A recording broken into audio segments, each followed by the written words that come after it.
Okay, we are live whenever you guys are ready. It's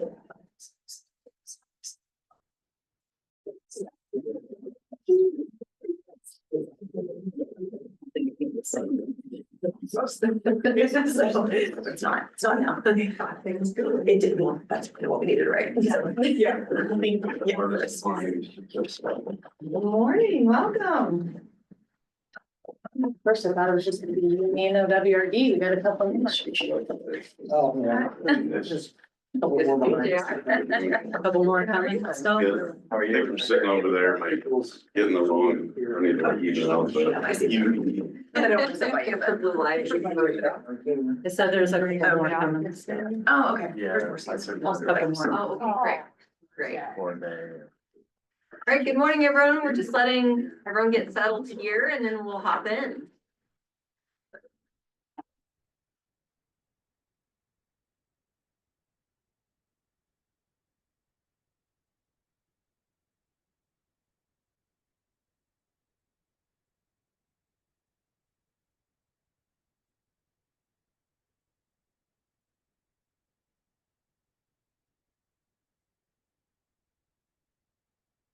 We have a spot there and then water there. That's her.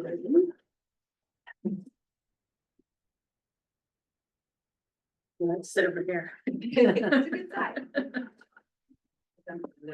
It's a good site until it's middle of summer and the sun is glaring off of the other building. Then you want to sit on that side. Winter, it's the better side. Summer, no, it's better side. No offense, but I think during the summer I just don't want to pause to record. That's why you have to do this All of now. us was recorded. Yeah. Good morning, everybody. Welcome to RAC meeting 8 for the water rights rulemaking. Happy to see y'all here today and online. I think everybody knows by now, Katie Ratcliffe, Water Rights Services Division Administrator, co-sponsor Raquel Rancier, Deputy Director of Strategy and Administration. And everybody in the room has been here before, so I won't go into logistics, but again, please help yourselves if you want any coffee or snacks. And then turning it over to Laura to talk about the agenda. Yeah, we have a couple of slight modifications from what I sent out, I think, late last week. So we're gonna, got a schedule update on the next slide. We're gonna revisit some prior divisions. So you've got a second draft version of rules for 305, 315, 325, and 340. 315 I sent out last night or yesterday morning and didn't catch a latent comment in that document that was unresolved. The draft rule language is the same now, so it's just, I think Katie's gonna maybe touch on that as well. So I will send out a cleaner version so you don't have that annoying like wide margin on the right-hand side. I just apologize, I just didn't catch it. And then if you have additional comments on what we talked about last RAC meeting, divisions 14, 300, 320, and 330, we can touch on those as well. And then I think Raquel wanted to have a little discussion, a little more on the fiscal and economic impacts, cost of compliance, if there's time allowing for that, as well as public comment, wrap up and next steps. This is just to kind of orient you to where we are. So October 29th, we went over, revisited divisions 14, 300, 320, and 330. October 31st, we had that Division 2 follow-up meeting. Today, again, we're gonna go over 305, 315, 325, and 340. Next meeting, we're looking to bring back Division 2, 77 and 380 and 382, which were the most recent batch of rules that we reviewed, as well as Division 17, and then any others yet to be determined. And we also expect to have draft statements of need, racial equity impacts and fiscal and economic impacts for folks to review. So I think that's all that's all I have. So I don't know, Raquel, if you wanted to add anything else. I have a wrap-up slide at the end. I will say we have a draft meeting summary for Division 2 that just needs to go through internal review, and we have a draft meeting summary for our October 29th RAC meeting, the one that we discussed, Division 77 and 382. That's also undergoing internal review, so we expect to get those meeting summaries out to you as well. Deadly quiet. Everyone's looking my direction. Everybody's looking, so, and I think Katie and Raquel are probably gonna be tag teaming this section, is my understanding. So I'm going to. Yeah, so. A couple items here. I know everyone's got a lot on their plates. Can you go back to that one slide for a second? Including us. And so as you've seen, what we're trying to do on the divisions when we bring them back is we're trying to point out the items that we think, are probably the higher interest, or maybe, I don't want to say controversial, but where there's probably more differences of opinion. How's that? So we're trying to bring those back and not discuss every single change. And that's why you have the documents that you have in front of you, which we're showing our work, right? So, we fixed the comma that you mentioned, for example. We're not going to tell you that verbally, right? I do want to note for the final batch there, 380, we have this table document. We haven't responded yet because we had comments coming in last week and we're working on other divisions. But that one document, just for that one rule division, is 50 pages, right? So there's a lot there. So we'll be working through that.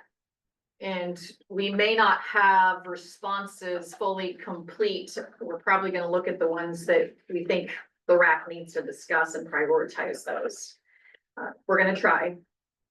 But as I was looking through how much work some of these shorter ones were, I realized we may not be able to address all of the more minor comments before the next RAC meeting. So that's just one thing I wanted to note for folks. The other thing I wanted to, I suppose now is as good of time as any.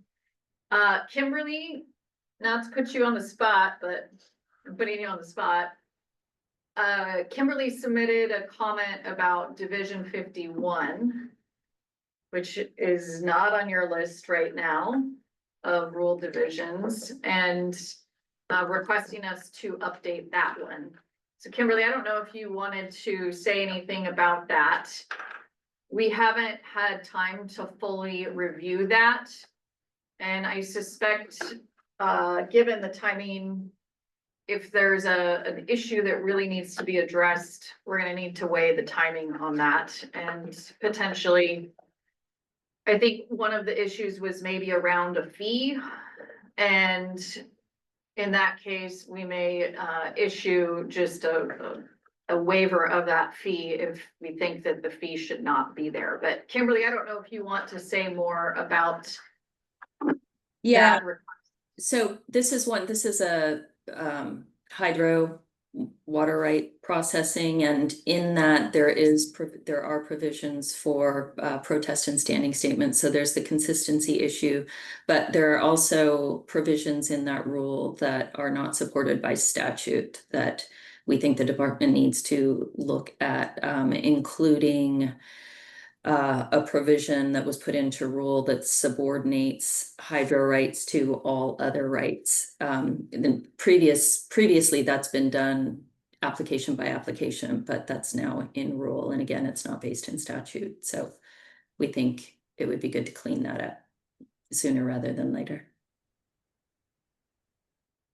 So thinking of April's helpful comment at one of our earlier RAC meetings, I want to say what Division 51 is. So the title for that is Appropriation and Use of Water for Hydroelectric Power and Standards for Hydroelectric Applications. So Kimberly gave a quick sense of what that is, but that's our major and minor hydro projects. So there's a lot covered under 51. So with that, I will be clear, sorry, Kimberly, we don't have time to do bigger policy questions. The fee issue is probably the one question that I think we would, if we had time to fix it, we would, and I do think we have an alternative solution to that. So I did want to check in though with this group, just to see if there were thoughts, and Kimberly, you certainly will give you the first opportunity to respond to that. I don't think I realized the breadth of the concern. And I can tell you now, we just don't have the bandwidth to take on that much of a discussion. Kimberly, did you want to respond? If not, I'm gonna go to Laura. And I guess I would just say it would be nice, you know, to the extent changes there would align with what you guys are trying to do in this broader rulemaking. If you don't have time to do this in the short timeline we have left, I think we'd appreciate a nod to the commission that this is something you're going to be looking at in the near future. we are certainly happy to put it on our rulemaking to-do list, which we do keep one. It's a little long, but we just certainly have one. Lauren? Yeah, I would say that I would push for us not to rush any changes in Division 51. We would require quite some time to make sure we review any proposed rule changes to that division, because as you said, it's very, very long and complicated. And for our purposes, we would want to make sure we have the right people at our organization looking at those before commenting or engaging in discussion on that. Yeah, okay. April? I support what Lauren said, and I think just to put a finer point on it in two different ways. One is there are a lot of other folks that should be at the table for hydro related rulemaking. And then I think the other comment I'd make is that this rulemaking as it is already overly broad and needs to be narrowed as it is. So the notion of adding, I think, anything at this point is just simply too much. And I do think that there is a need beyond this rulemaking to discuss what rulemakings we need to be doing in what order, and make sure that we're able to, all of us, thoughtfully engage in a way that's going to result in good outcomes. So. No more. Bryn, did you grab that comment? I think that goes to the broader, just our rulemaking prioritization. We do have quite a bit on the list, and I know Ivan has prioritized some for next year, which many of you have been briefed on, and if you haven't, feel free to reach out to Bryn and Ivan and they can get that set up for you. Okay. I think now we can move on. I did want to make sure I didn't forget to bring that up. So it's Kimberly, I appreciate you raising it. And I know that we're just at a point where we don't have further bandwidth. And I suspect other folks don't have further bandwidth, as evidenced by at least two of the comments. So we will make sure though that it does get on a list for future rulemaking. Katie? Anything else on your end? Size 315. Laura? Are we good on your end? Yeah. Two gone? Okay, What are we starting on, I guess? okay. I would like us to go to 305 first, just because it has some implications for other divisions. And then I know we have a staff person that is here on 315 that will need to leave. So then I'd like to go to 315. And then we can come back to the other two to-do list if that works for folks. I suspect the paperwork for 315 is being printed. Yeah, Is that correct? it was, Cassidy? yeah, she asked if I'm stable. It will be here. So, I guess I'm leading 305. I'm looking at Katie. I guess I wanna. I mean, if you want. me No, to. I've got it. I just. So many rules. You wanna do 313? Okay. So we have 305. And there was a lot of discussion on this one at the first RAC meeting.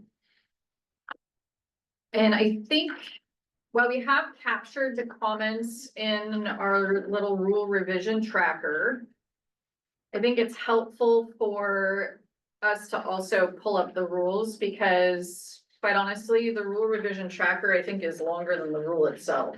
And from a simplicity standpoint, I think it's actually a little bit easier to take a look at the rule division here. So in terms of the ones that I wanted to walk us through, and we do have our resident expert here, Jerry, for when I start to not know what I'm talking about. So if you go to the Division 305, number 1A, we added in, so the current, I think, rules say that we will accept polyester film only, and we are changing it to accepting paper. And we added back in polyester film because we suspect there's a lot of folks out there that may have a stockpile of polyester film that they would like to use up. So we are fine with taking either one. So this is one rule change that we did propose from our end of the house. I know folks are interested in modernization, but that one felt like is still a acceptable step. The other area where there was a lot of discussion was in 1C and D. And this was really as it pertains to being able to accept GIS files.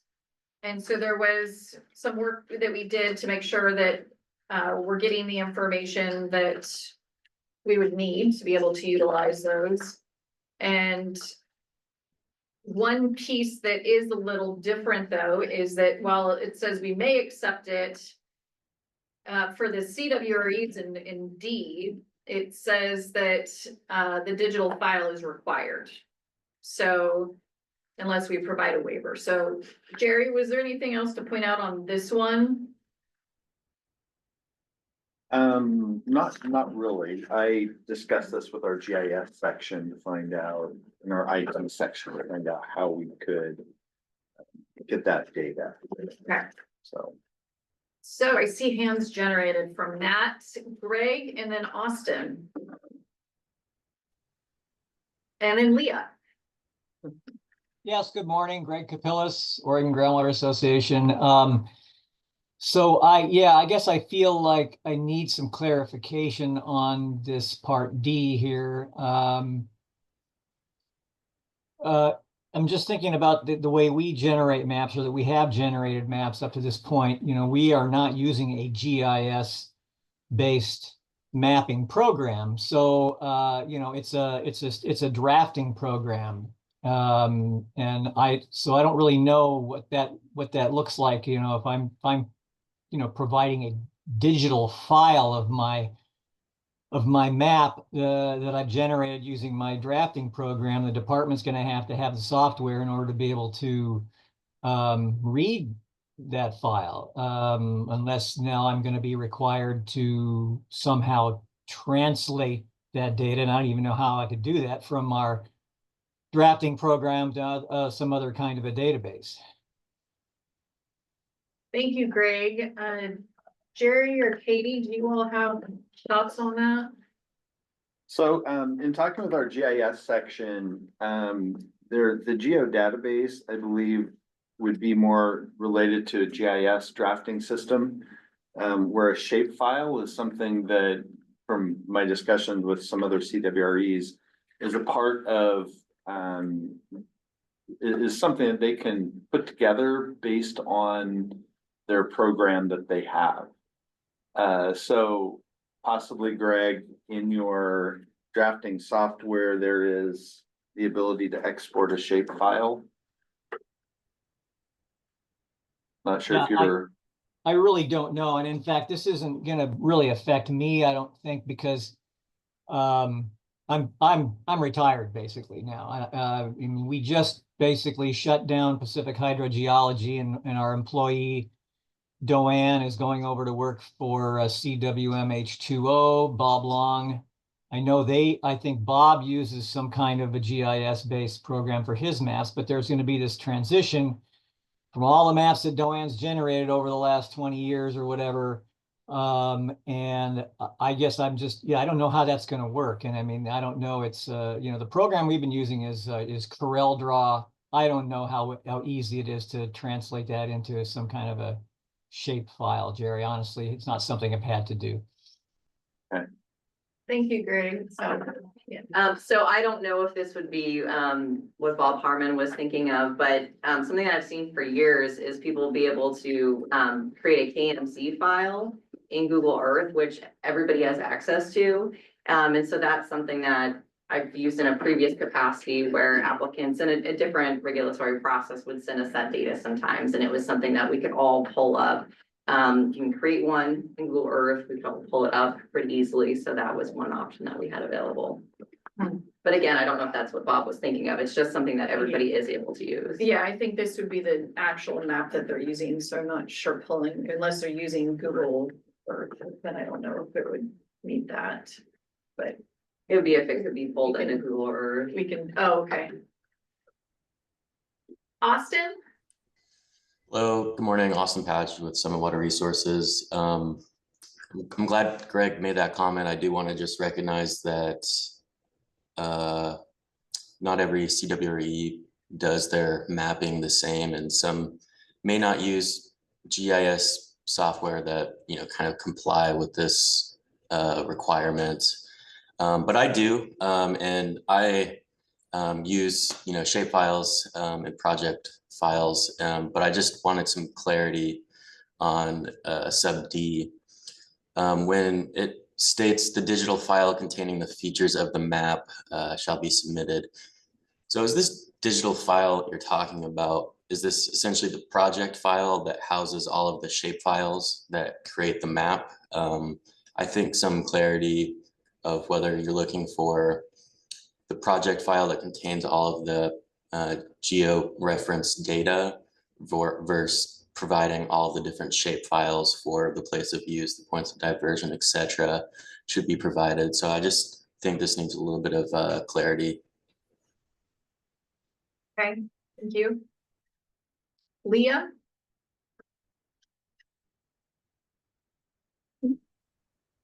Sorry, just having trouble unmuting. I do think this is, a great move towards modernization, and I would support that. I'm curious about how that will actually be implemented as far as an application, or, if this is something submitted by a CWRA, maybe it's a claim of beneficial use or a transfer application or something. When you submit that file, how do you do that and make sure that the application is considered complete and timely? If you're mailing in a paper application, but you have this digital file, like, do we email that to someone? Is there going to be a Dropbox? Do you want us to mail a flash drive? Like, how is that actually going to work if the rest of the application is on paper? Gary? Yeah, that is something that we've talked about internally, and we realize that we're going to have to put together some kind of a fact sheet that will kind of direct, that will kind of do a couple things. One is, as Austin was asking, define what it is that we want, number one. And the other piece of that is going to be, how is it that that information is delivered to the department? Is it through some specific email address that those go to? I think that's what we probably would prefer, would be some kind of a digital submittal as opposed to getting jump drives and different stuff in the mail. I was thinking if it's a very large file, it may be difficult to email. True. And we can worked with our IT group to figure out, is there a way that we can create a portal to our website that we can just drop those into also? Sounds good. Thank you Glad all. you're thinking about it. Yeah, these are all great points and it does, we'll have to take that into account as to how effectively we could execute this if this moves forward. JR? Yeah, I wasn't gonna bring this up, but I might as well. But on little C, page 2, an aerial image may be provided in addition to the map. Is there really a need to have that in the rule? So this was a request of one of our state agency partners. I understand, but it's not a requirement. And a lot of times when we're working with the department and the interagency discussion, if we need an aerial map, we provide it for negotiations or discussion, but any of these mays like that, the confusion around them, especially for the consulting side on when do you want an aerial image versus when you don't, it just seems like if it's a may, it's better to just have the agency request that for discussion rather than have it be confused and rule as may or shall or may 2 years from now because the interpretation turns into shall. I'm just saying stuff like that. It just seems like for cleaning it up, it'd be easier just to leave it silent, It's like I said, it's petty. It just would just minimizes confusion long term, in my opinion. I see April and then Chris and then Kimberly. And yes, we'll open it up. Sorry, I didn't get to F yet, but that is, we can get to F since we're in section. No, you're great. 1. I'm still on, one C, D, CD. D, whatever. Yeah. I do think that while we're supportive and it's a good thing to have the ability to submit more things electronically, including GIS files where appropriate, I'm a bit concerned about the D language becoming a requirement. And I think that's something that merits more discussion, as at least as far as I'm aware of, that's not a statutory requirement. And as evidenced by, I think, some of the conversation, there's at least going to need to be a transition period, and it doesn't seem that there's necessarily a way to determine, as the questions raised about, is the application complete and things being paper and digital. So this is something I feel is not right for being crammed through this particular rulemaking. It's different to have a may, but a shall is a requirement. And I think it's just setting us up for having more challenges versus improving the existing process and then working on a way to get more things done mapping wise electronically. Katie? Yeah, thank you, April. I appreciate that. So, we certainly made sure to put unless the department provides a waiver because we do recognize that this would be a transition, right? So we're having really good points that folks are bringing up and that we've been thinking about internally about how would this work? But right now we have the opportunity to put something in rules to help us modernize our processes. GIS has been a technology that's been around for quite some time. It is something our agency uses. It goes into the water right mapper that everybody I think that works in our processes, uses and benefits from, and the public too. And so that would help start to provide us that sort of information. But we do recognize there would be a transition period. And so I would foresee something like a waiver for at least the first year while we make, a blanket waiver for the first year while we make sure that we've got our processes in line.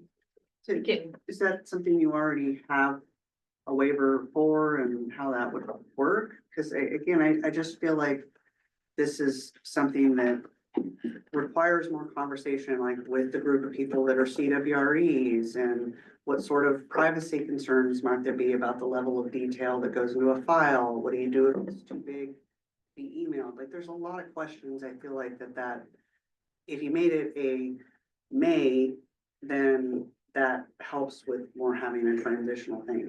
And again, I think these are rules not coming from statute or the bills as far as I'm aware of. Right, it's modernization. You're correct. It's not statutory, it's modernization. Let's go to. And there are options to also add a transition period into the rules. So you don't have to have it go into effect immediately. I'll just note that. Is it, yeah. Chris and then Kimberly. Good morning. I almost think I'm being transported back to the 1980s or the 1990s, certainly before Y2K. The discussion here about the hand-wringing about coming into the digital age is just, it's anomalous. And it's really just evident of folks really not wanting to digitize information because it then becomes very precise, it becomes much less ambiguous, and it's easier to access. And these are public files. And WaterLeaks strongly supports dragging the Water Resources Department and its processes into the 21st century, kicking and screaming if necessary, and appreciate that these rules would begin that process. I absolutely support a grace period, a waiver period, whatever it's going to take for folks in this industry to get up to speed with every other industry that exists out there. So strongly support that. In that spirit, definitely support making aerial imagery a must, a shall. As we know, aerial imagery is easy to access, it's frequently updated, it's highly accurate, and it's a picture speaks 1,000 words. And in some cases, I suppose some folks would prefer that not be the case. Thank you so much. Kimberly, I see your hand went down. Were you? Yeah, I think Chris said much of what I wanted to say.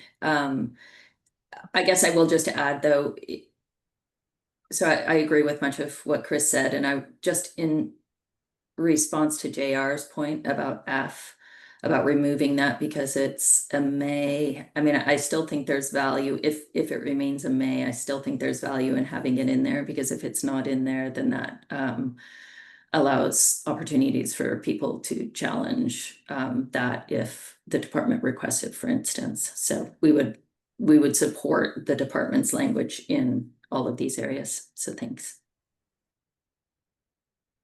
There. I'm just gonna say, Chris hit it on the head. A picture says 1,000 words for that one specific point in time. And so we have people in our basin right now, livelihoods at stake because a picture from 1986 is being used for 21st century civil lawsuits. And that's public information, and it's not the correct information. And it was one snapshot in time that's now being used in a different time. And so aerial imagery is great for, specific negotiations and getting people to understand the topic at hand at that given time. But having it be required and posting it on a website that's there forever creates major problems long-term. And so I think that needs, one, again, if it's not statutory or legally directed, that the agency look at this, that we have some discussion around that with the interagency folks that want it, rather than putting it in rule and leading to obligations of a landowner that potentially outs issues that landowner didn't create, if that makes sense. Because an aerial image is, I can go on Google Earth and look at an aerial image that's outdated today because of land use changes. So it's an issue that I think warrants a lot further discussion than just throwing it in rule. Greg?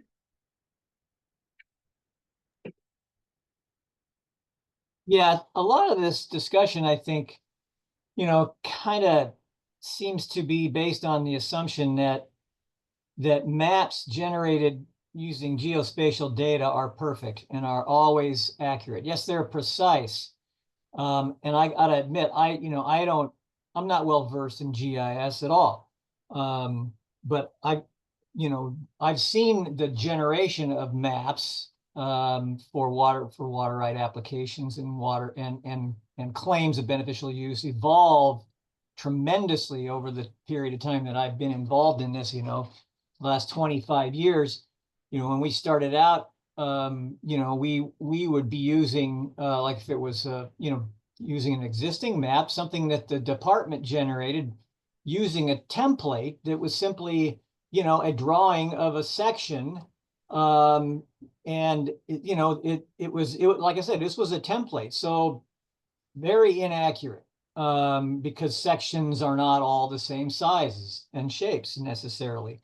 And then we adopted and have evolved the way that we made maps throughout the years, to the point where we're taking different sources of information. We're using orthorectified aerial photos. That's one important thing to I think to recognize, is that if you're using a Google Earth map, that's not an orthorectified map, so it doesn't depict necessarily the shape of the property correctly. If you're trying to create a water right map, it's not going to necessarily overlay on the boundaries of that property correctly because of distortion.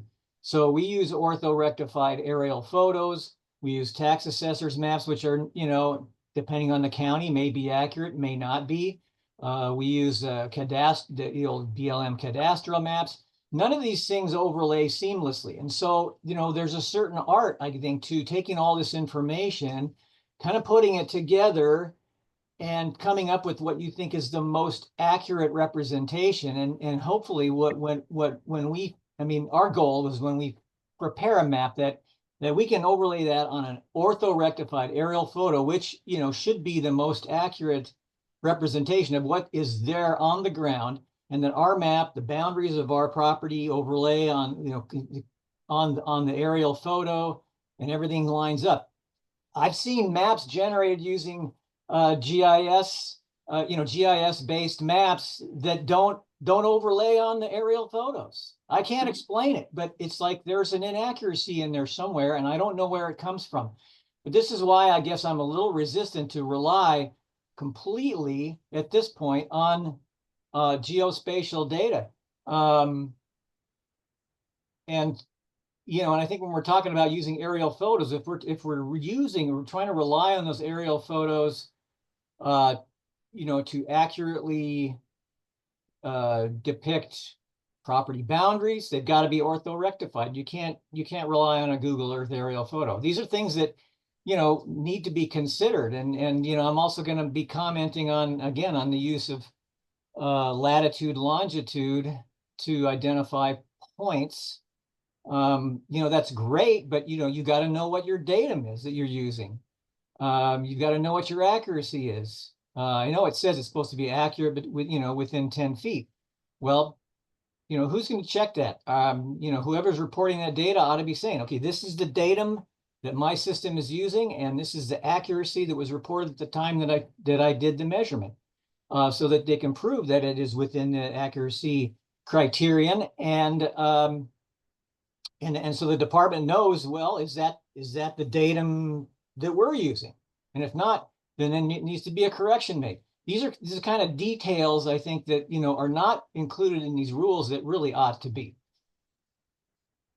So one thing I think that's important for us all to recognize is this issue already exists. And the request for the digital file is an attempt to actually reduce some of the time spent and potential inaccuracy, in part because what happens is when we take a water right application in, for example, we don't have a digital file, and yet you can go online and go into our mapper and there are water rights mapped.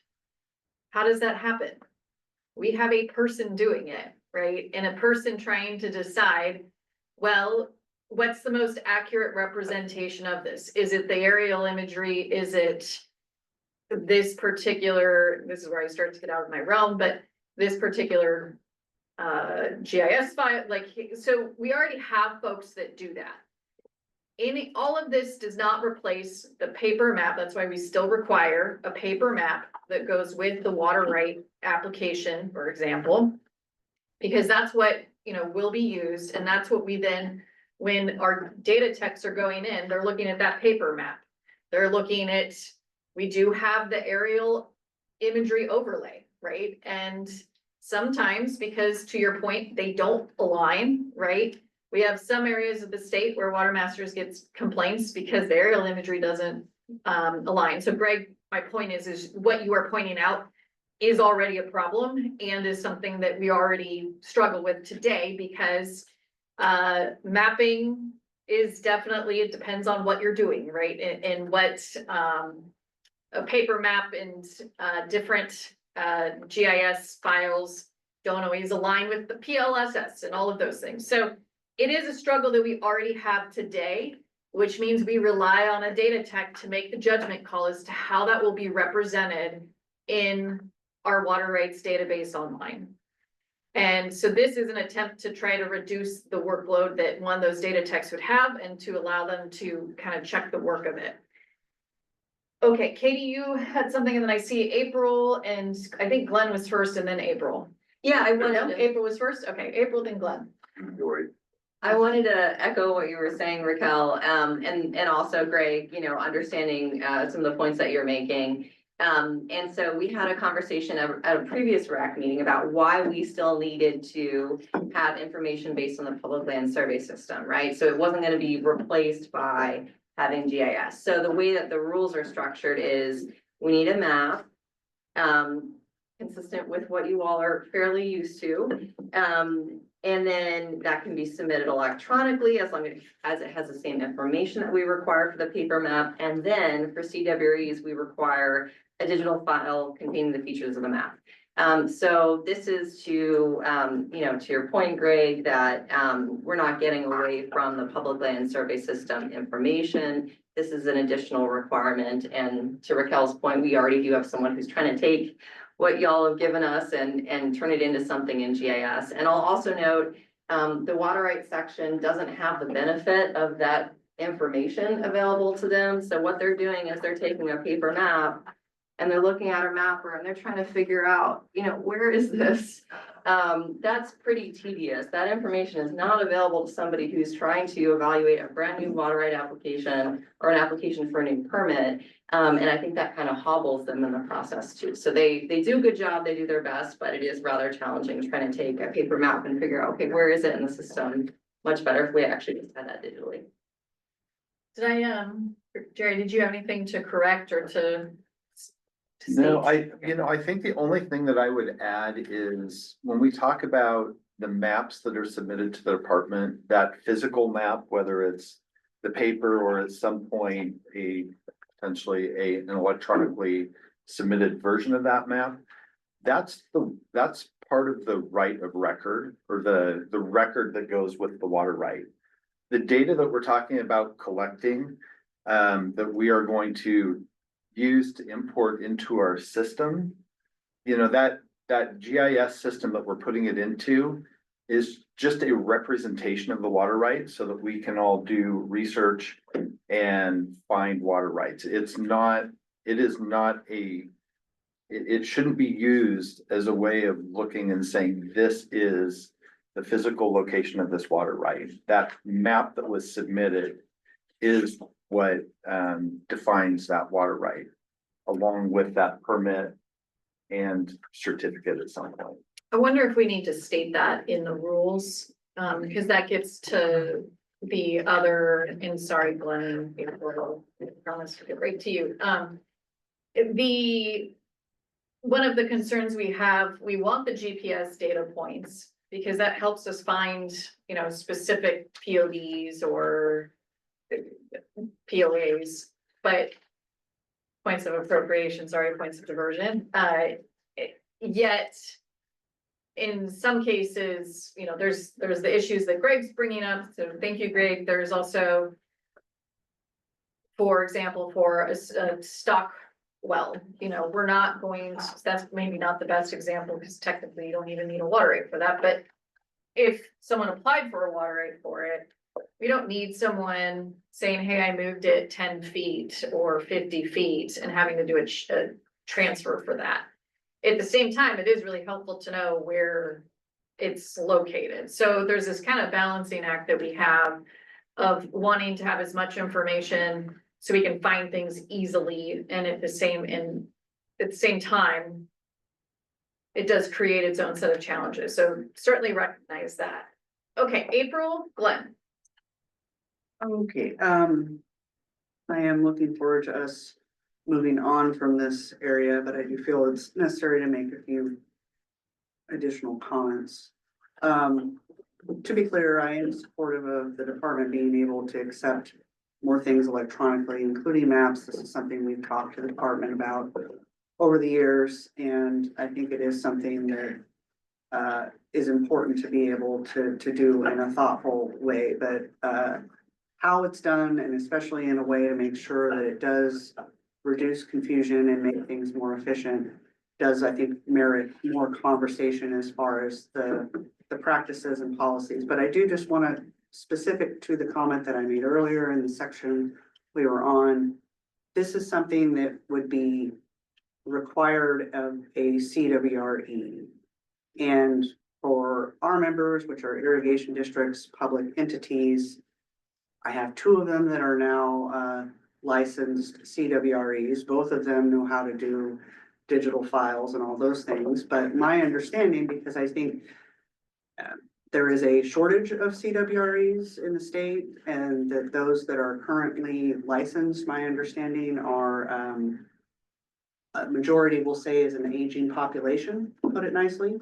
We need to get more folks that are interested in taking that license and who want to do this type of work. Our members that require CWREs to sign off on things have huge delays and issues with getting people that can do that. And so it's from that experience that I feel like having a requirement of a group of CWREs that are, you know, Jerry's the expert, he knows. I mean, this is something they could have trainings on, for example, that could address that issue. But we're talking about this like it's just one thing to do, and I don't think it's not something that is going to result in the outcomes we want to see if you just put it in as a requirement with a waiver rather than having it as a may, and then working to build as we're doing these other electronic processes to have that eventually maybe be a requirement and be more clear about what types of files and different things, because otherwise it's not going to result in efficiencies. It's going to result in a mishmash of things that it's going to make more work for somebody to have to figure out, well, gee, this file doesn't quite have all the things I need, and how does that work? So again, I look forward to moving on, but I just want to be clear about my earlier comments that it's a requirement of CWREs, not necessarily of our members per se, and it's something we have concerns about. Hey, Bren, can you put on your notes, that maybe is it possible to do? I know we have a lot on our to-do list of maybe working with Osbeals about increasing recruitment of folks interested and available to do CWRE work. We've got some thoughts on that. Thank you, April. Glenn? I just think we're getting the cart ahead of the horse on this. I don't think anyone's gonna dispute we need more efficient requirements with electronic transfers and electronic filings and whatnot. But I haven't heard anyone agree that, you know, this process from A to Z is the most efficient. We got just from the department standpoint, from people on the committee standpoint, it seems like the rules ought to say, hey, we need to get into the 21st century, the 22nd century, whatever, on these filings, and therefore we need to put a group together, a work group together between the CWREs and the department to come up with a process that is efficient and long lasting for technology, instead of trying to write a set of rules and then let's make it fit. So that's just, this is way beyond my cup of tea here, but it just seems like from what the comments I've heard, nothing really meshes but we all agree that we need to do something. Thank you, Glenn. So at the urging of, this is a good conversation, this is helpful. So at the urging of April, sorry, April, to use you as leverage here. If it's moving on, you can use it. But that was really helpful discussion. So if we can move to scale. For those of, well, for all of you, but particularly for those of you that have CWRE experience, we did some tinkering with this rule because we think the way it was originally written maybe is what was leading to the confusion. And so I would encourage you to tell us if this is clearer. I think before it said of not less than 1 inch equals 1320 feet. And I know at least in my mind, I was like, well, wait, what is the not less applied to? So we rewrote it to say 1 inch shall not be equal to greater than 1320 feet. And so Austin, I think you had some of the comments of like, well, what's acceptable? Can it be? You gave some examples of different scales. And so this was trying to say that this is, you can't have 1 inch equal to 2,000 feet, for example, without the waiver. So that's hopefully provides better clarity in terms of how it's written, but I would seek feedback from you all if it does not meet that mark, but that's why we made that change based on that line of questioning. Austin? Yeah, I think this is worded well. I like it. I think it's a little bit more clear than previously drafted. Although there are some instances where I believe we're missing an or, not be equal to or greater than, in sub A and sub C.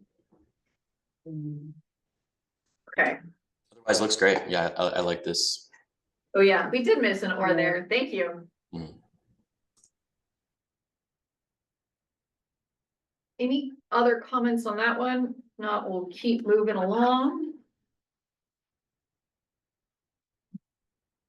Mindy, can you check on our printouts? They're back there. We got They're it. back them out. Okay. May I? Well, I'll grab one later. Okay. Let's go ahead to. I wasn't planning to cover anything in 3.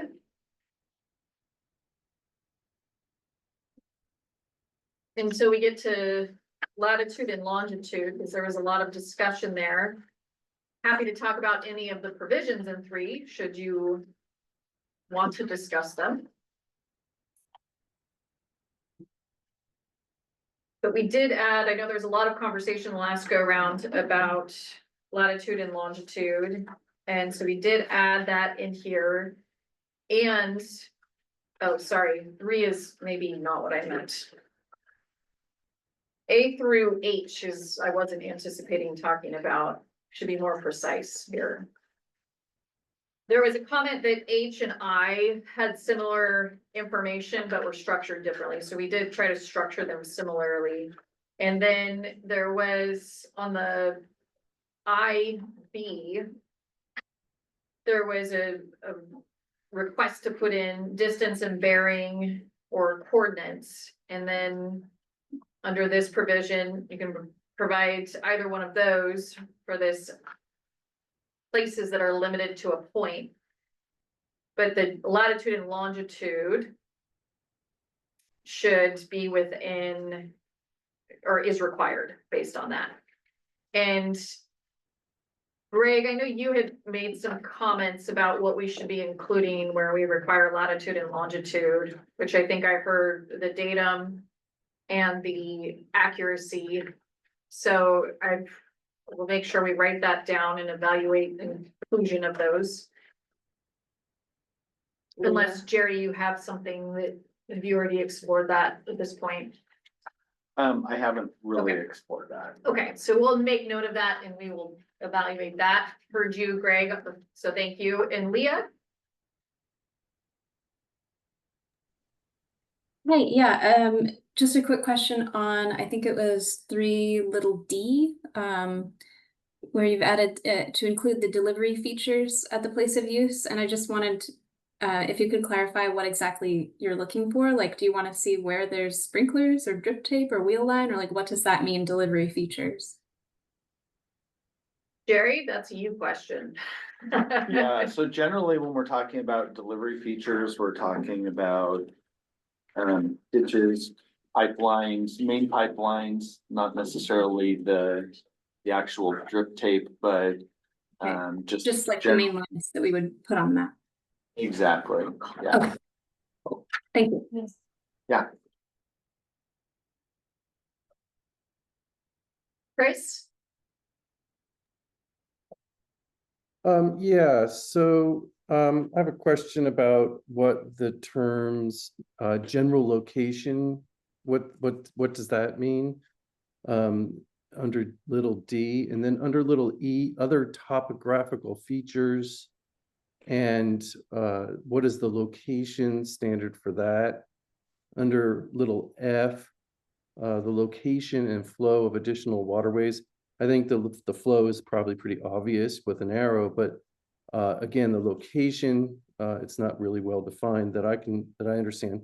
But then we get to H and we get to I, and the term location of each proposed and are very clearly defined. And so location is better understood in H and I, but it's not so well understood under D, E, F, and D, E, and F. And so I was just curious as to what that means, and if there can't be a more specific definition to what the location means. And then when we say location, what's that mean compared to general location?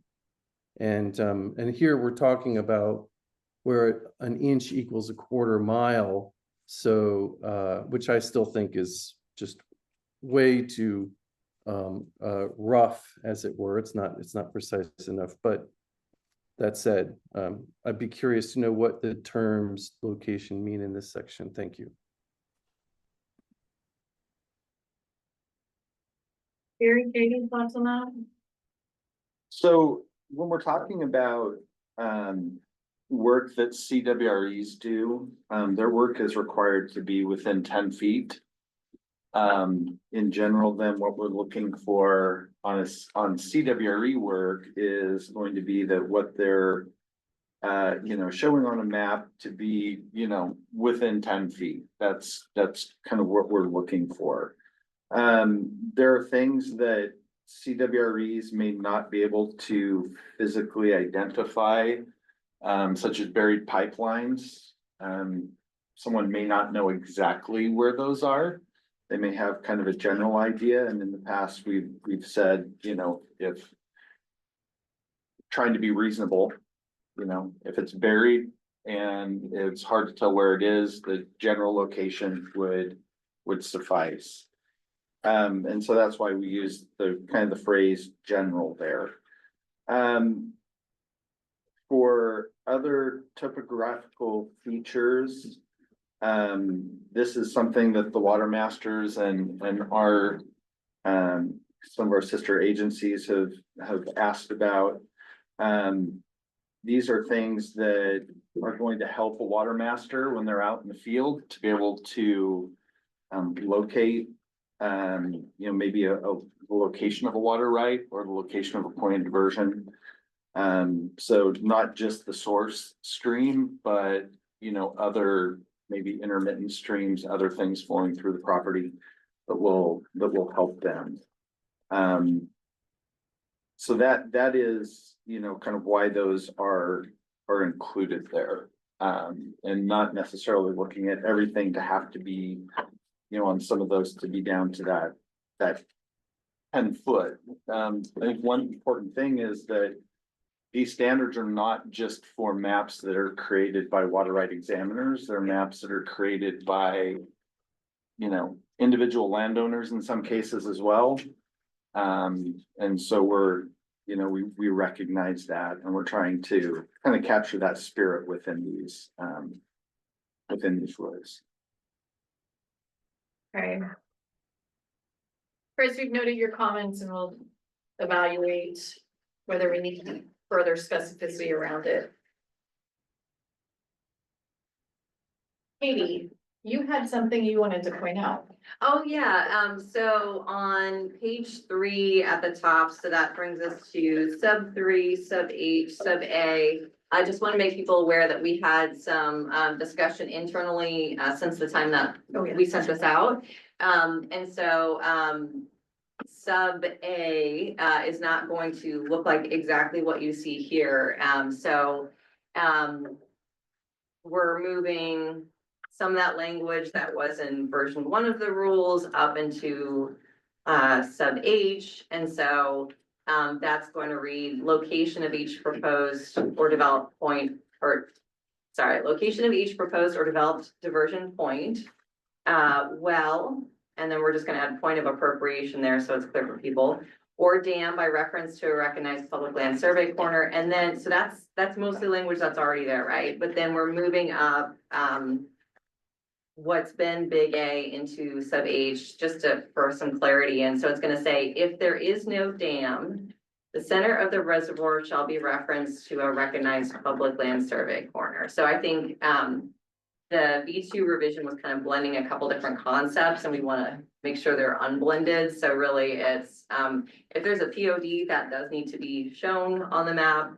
But we want to make the point, a separate point, that we also need to see the dam location if there's a reservoir, but if there is no dam, then the measurements to the center of the reservoir. So you'll see that in the upcoming, the next version of these, but I want to discuss that now.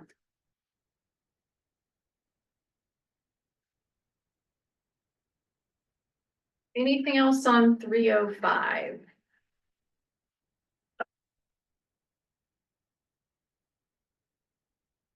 Okay, oh, great.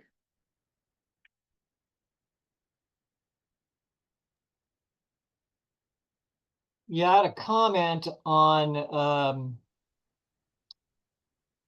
I guess it would be, 3I big D. Okay.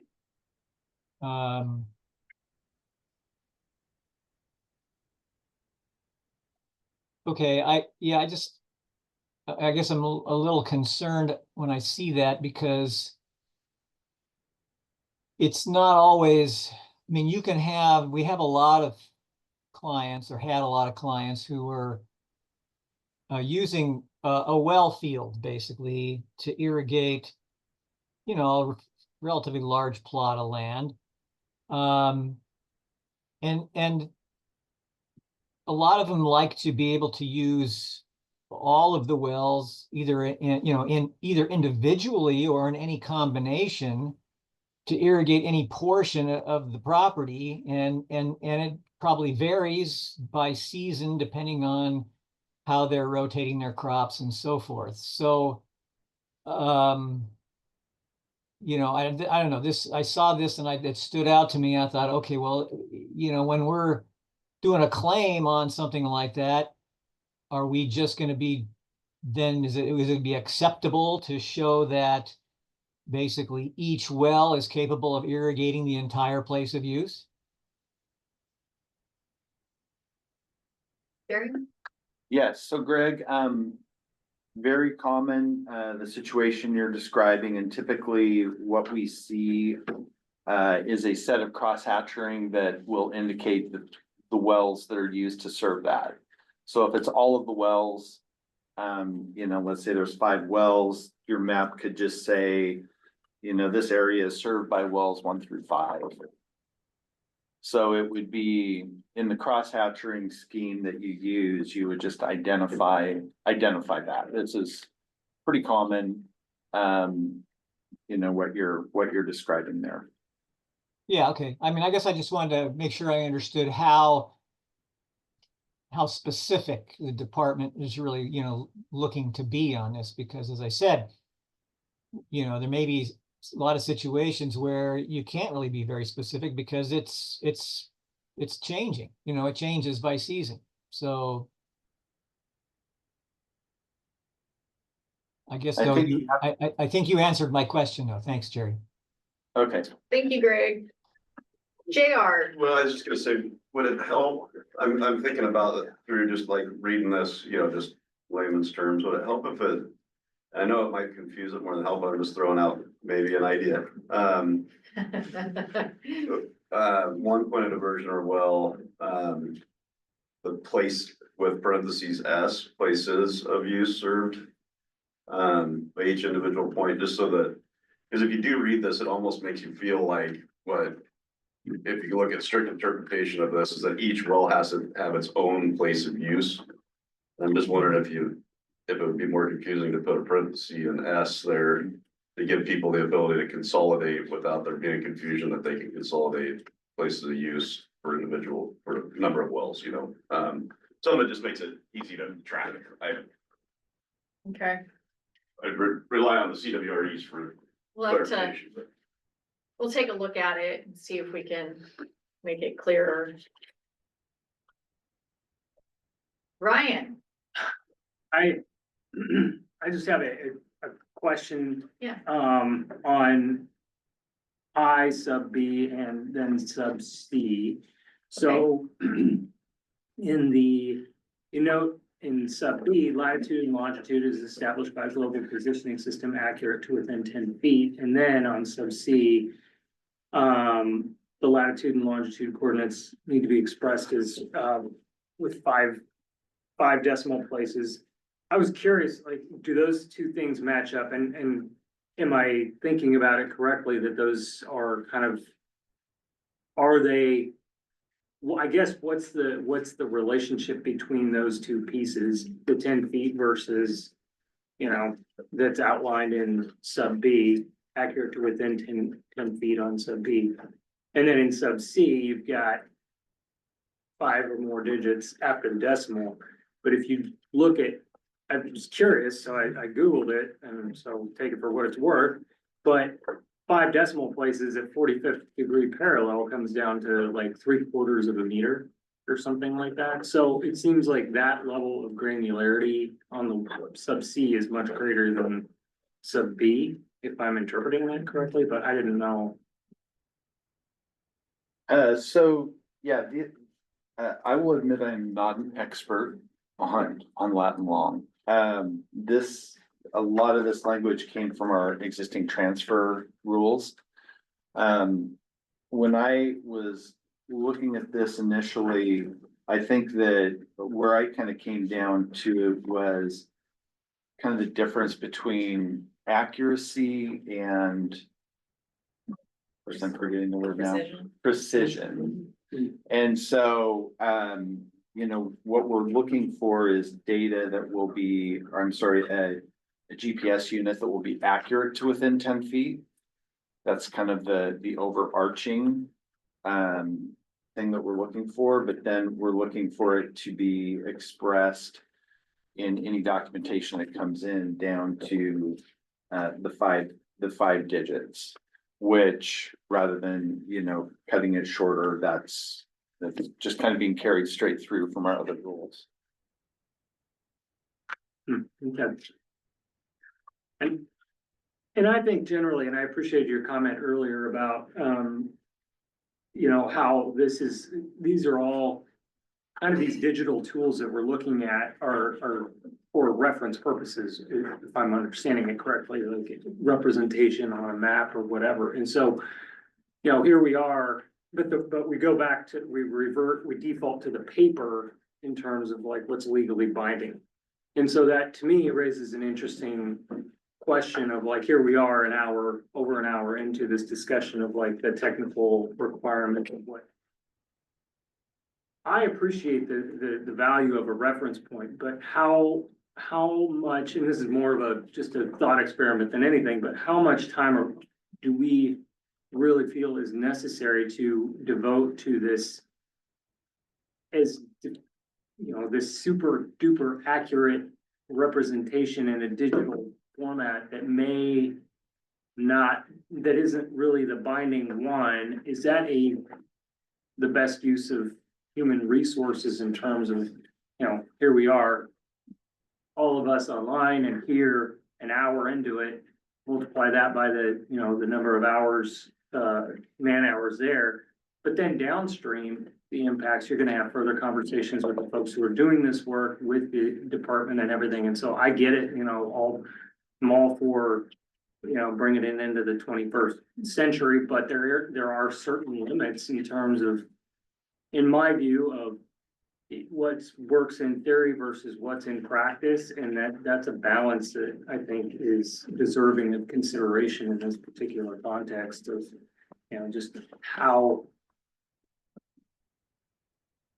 can versus, or what the goal is versus what we're capable of doing. And I know it goes back to like the larger discussion of, you know, kind of a working group of, and how you might dial in some of the details on the implementation of those aspects, but that's just my hearing the conversation. Those are kind of my thoughts associated with the application of the effort on something that ultimately is not binding. Ryan, I think my initial response would be, I'm not interested in us backsliding, right? So we know we've got a lot of work to do going forward, but these requirements are at least in some parts of our existing rules, as I'm hearing from our folks, which means that they were put in place a long time ago. So from my standpoint, folks can do it, right? And oh, I thought you were pointing something out Oh, to me. well, no, I was just, you know, so Jerry made a comment that some of this language is in the existing transfer rules, and I saw you two conferring, so I thought maybe you have it in front of you. I kind of did what Ryan did. I just jumped onto Google, got on Garmin.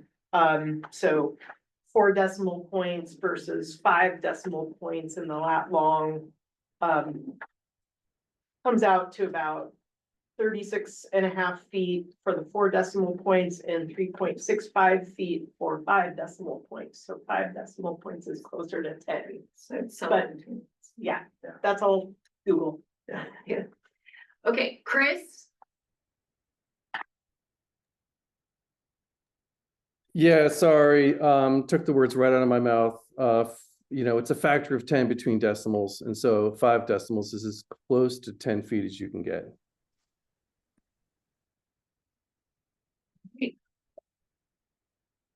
So. I don't see any more hands. So let's take a break and then we're gonna move to 3:15. How long will the break be? 5 minutes. 4 hours.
Are you good? Do you need more break? All right. Yeah.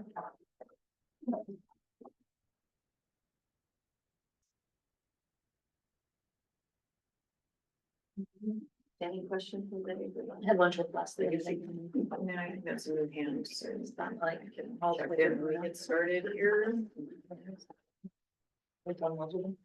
Oh.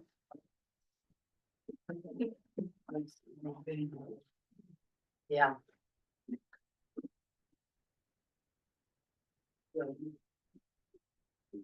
You good? I am. All right, I see we've got folks have refreshed on coffee and snacks and hopefully the same for folks online if that's what you needed. Greg, I see your hand up. Is that a legacy hand or a new question? No, I just wanted to make one comment before we move on to Division 315. Just sort of general on mapping here. I don't want to give people the impression that I'm some ancient Luddite, I'm refusing to move into 21st century here. And I mean, there's a part of me, that really applauds modernization and moving towards geospatial data based mapping and all that. But then the part of me that, has all this experience of actually making maps over the years, tells me, and so I understand the challenges in creating accurate maps. And I just feel like we need to, if we're gonna, move ahead, which I think is a good thing, we just need to do it thoughtfully and carefully.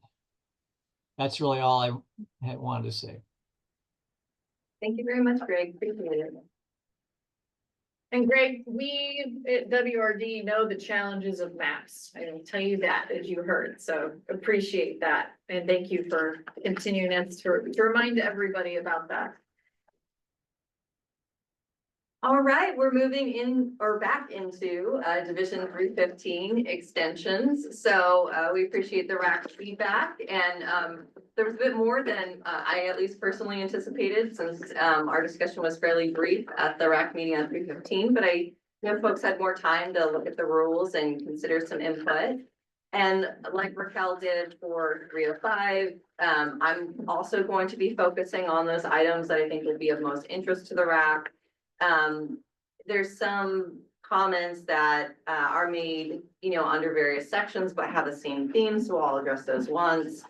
And we've got our extension expert, Jeffrey Pearsall, on the line, so I may direct a question here or there to him, but otherwise I'll just start rolling through the table. So the first one that I'm going to speak to on the rule tracker is, that's what I'm looking at to start, is the rule tracker, just so folks know what I'm having up on my screen. So the bottom of page 1 of the rule revision tracker.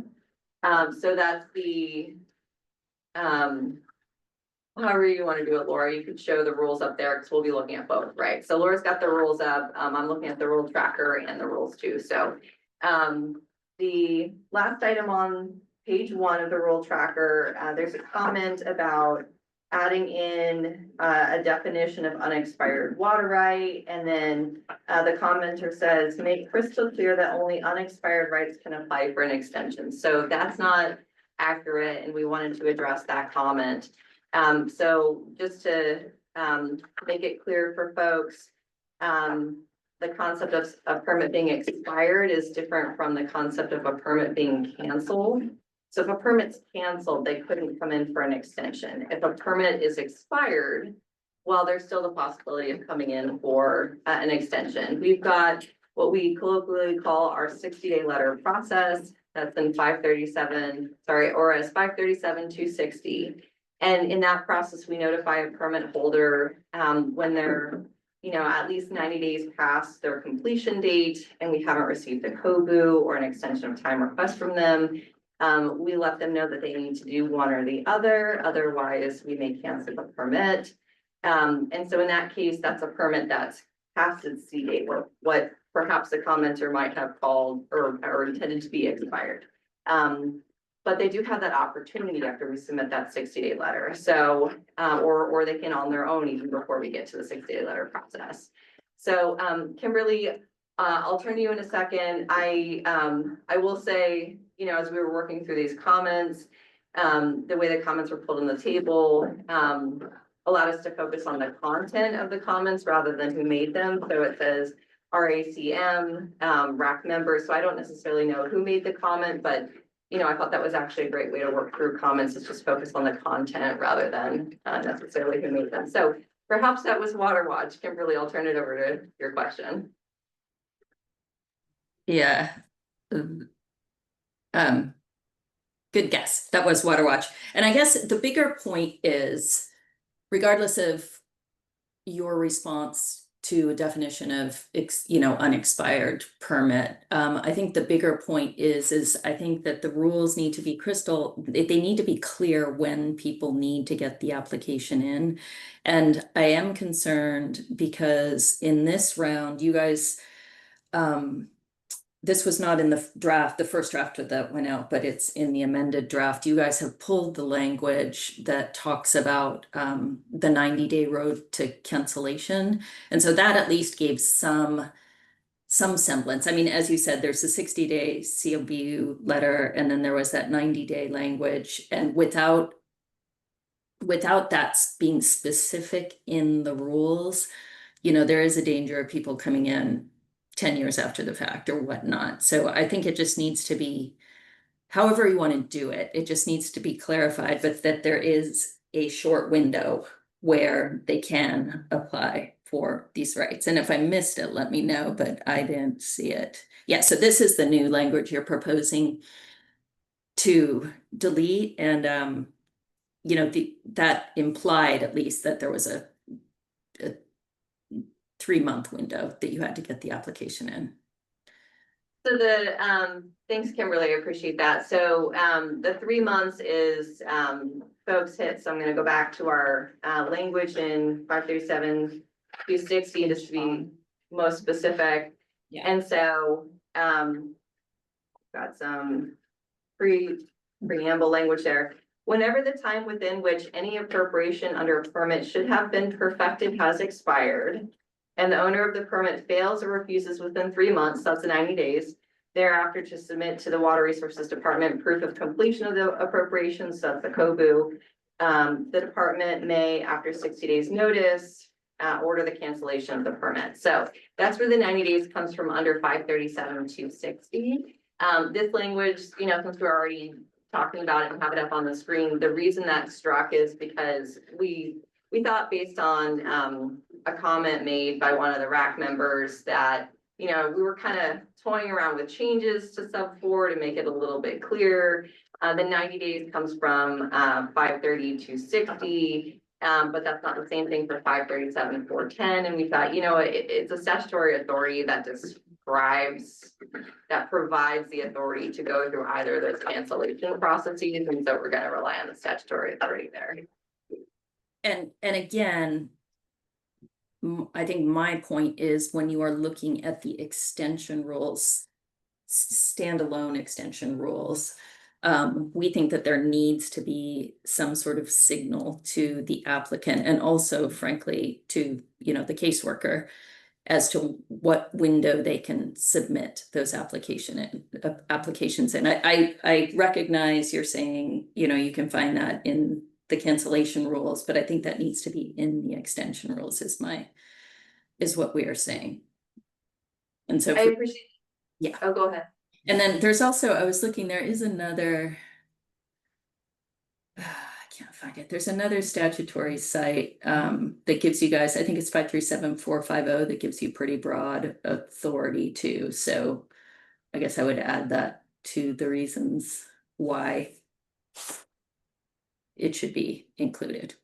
And again, I'm not trying to be persnickety on how, you know, it doesn't have to be unexpired permit, whatnot, but it just, there needs to be a timeline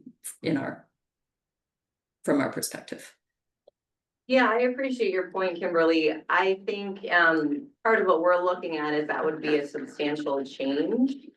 And so Jeffrey, I'll tee you up, to provide your perspective on this, but I'm not aware of anything, let's say, we're backlogged on our 60-day letter project, which can happen, right? The same folks who are processing COBUs are also trying to take care of 60-day letters. They're coordinating with field services. They're waiting to hear back from people.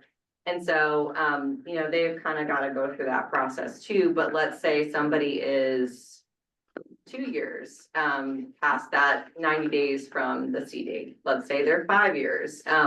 I don't know that we have anything in there that if we haven't gone through one of those cancellation processes allows us to say you can't file for an extension. So I hear your point, but I don't think that we do have that authority. Jeffrey. I guess can I just interrupt for 1 second and just say, I think that cancellation language that's in there that you're proposing to delete does signal that. So I would say if you don't want to accommodate, a clear timeline, then I would say please keep the existing language in sub 4. Sorry. Yeah, no, I appreciate that, Kimberly. So sub 4 does still say that we may begin cancellation proceedings pursuant to insights to the statute. So that would still require us, it still does require us, right, in the existing rules to go through the 60-day letter process or 537-410. So we don't have anything that allows us right now to say it's been 5 years past the C date and we haven't followed one of those statutory processes. They can't come in for an extension.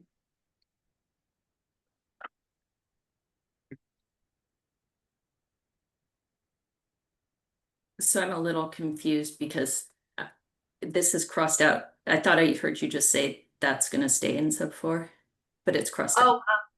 Well, I'm saying Kimberly sub 4, because you were saying, what if that stayed in? But that language as in the existing rules already says that, so there's the if in the first part of the sentence, and then the second part is the department may begin cancellation proceedings pursuant to, and then it references to the cancellation processes. So there's nothing even in the existing rules that allows us to say it's been 90 days past the C date. Therefore, we can not accept an extension. We would still have to go through the 60-day letter process or the 537-410 process based on the second part of the rule. So I think I'm hearing from Kimberly that it's helpful to have that in the rule, even if it doesn't prescribe a timeline, because it at least signals that folks really should get their extensions in because there is a risk of cancellation. So I think that's why I'm hearing there's a preference for keeping the language. Is that correct, Kimberly? Is that a summary of what? Okay. So that's what I heard. Yeah. There was also, and we can get to that, a comment asking us to change that rule. And so as we were going through trying to address concerns about sub 4 and trying to make it clear what's applicable to 537-260 versus 537-410, because you see they're both referenced in there. We just thought, it makes a little more sense to just rely on the statutory authority and the statutory language rather than trying to ease out this language in sub 4. And that's why that's stricken. Well, maybe we can take a look at it and see if there's a way to just very simplify it and point to the statute, but it's possible. Jeffrey, is there anything you wanted to add to that? Not necessarily beyond that. Yeah, there's really nothing that restricts the department from, or an applicant from pursuing an extension any number of years past their C date, as long as the permit itself has not been canceled. But one thing to consider, Kimberly, specifically is there are significant scenarios out there, often where a claim has come in and there's something wrong with a condition compliance issue. And if we were to change the rule that said we had to, cancel permits that, didn't have an extension application, or we couldn't accept an extension application, beyond this 90-day window, that would severely handcuff the ability for the department to allow people to come into compliance with conditions beyond their C date, the conditions that can be demonstrated, without having caused the public harm. So.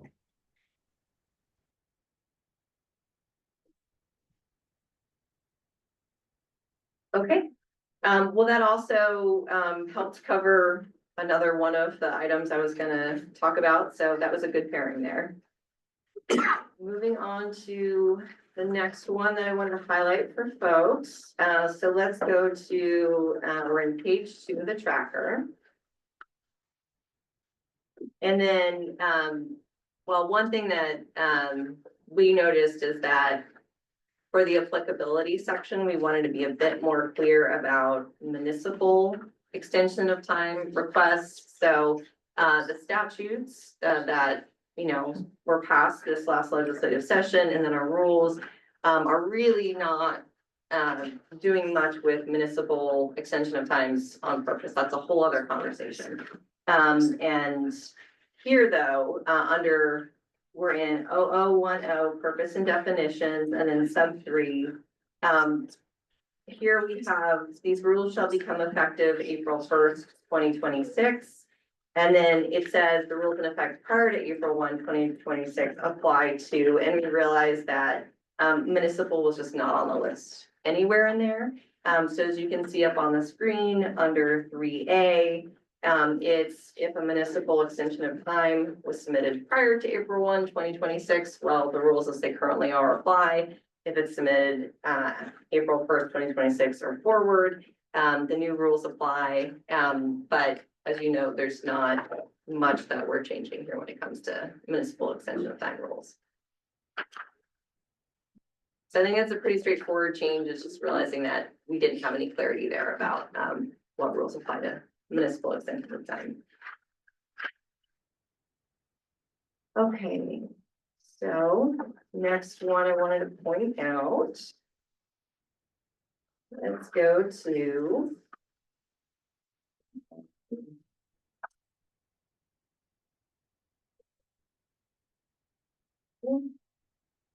page 3 of the tracker.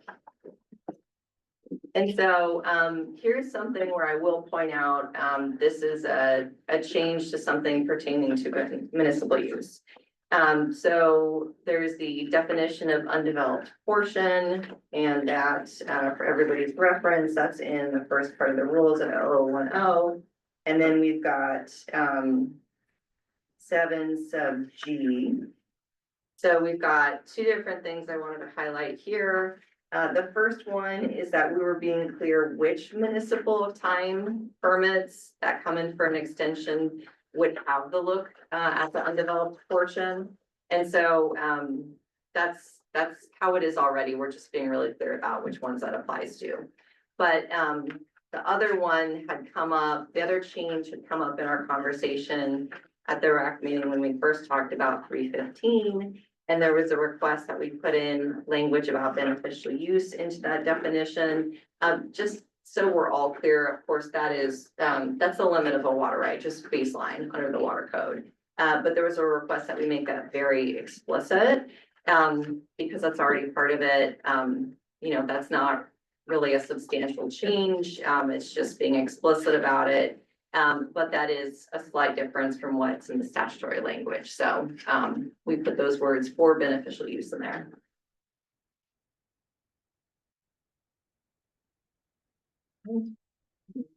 Our next one. I'm going to go to the next page in the tracker. And so we have comments about so we're on page 4, and so we've got a fairly lengthy comment or set of comments there. And this also is a type of comment that appears later. Sorry, my screen is being a little bit funky right now. Later on in the table, but I'll just cover it once. So there's comments about making sure we have enough considerations for unforeseen events, right? When we're evaluating an extension of time and why somebody hasn't fully developed their water right or fully complied with their right conditions. And so there was a comment about consideration of economic downturns. But we already do consider that or can consider that. So we were explaining in our response that the suggested considerations are already included in the good cause determination. That's under 315.0040 sub 2. So for example, 2 sub H there says any unforeseen events over which the water right permit holder had no control and which delayed development under the permit. So we believe that that's already captured. There's also something I wanted to point out for 0020 sub 1. So you'll see this in the next version. Our comment response here explains the reasons why quasi-municipal appears under 0020 sub 1. We accidentally have it struck in this version, but it isn't intended to be. And so the reason it's in there is because this section, the header, is application for extension of time for other than municipal and quasi-municipal. So sub 1 there, what it's really saying is for other than, repeating basically the title up there, municipal and quasi-municipal. And that's why we think quasi-municipal should stand there. It's basically saying permits other than these kinds. And also that set of rules doesn't pertain to quasi-municipal uses, and that's why we're not proposing to add an additional language about quasi-municipal requirements in this part of the rules. But we do have language in 690-315-0090, which has limitations on the amount of time that a quasi-municipal use permit could be extended.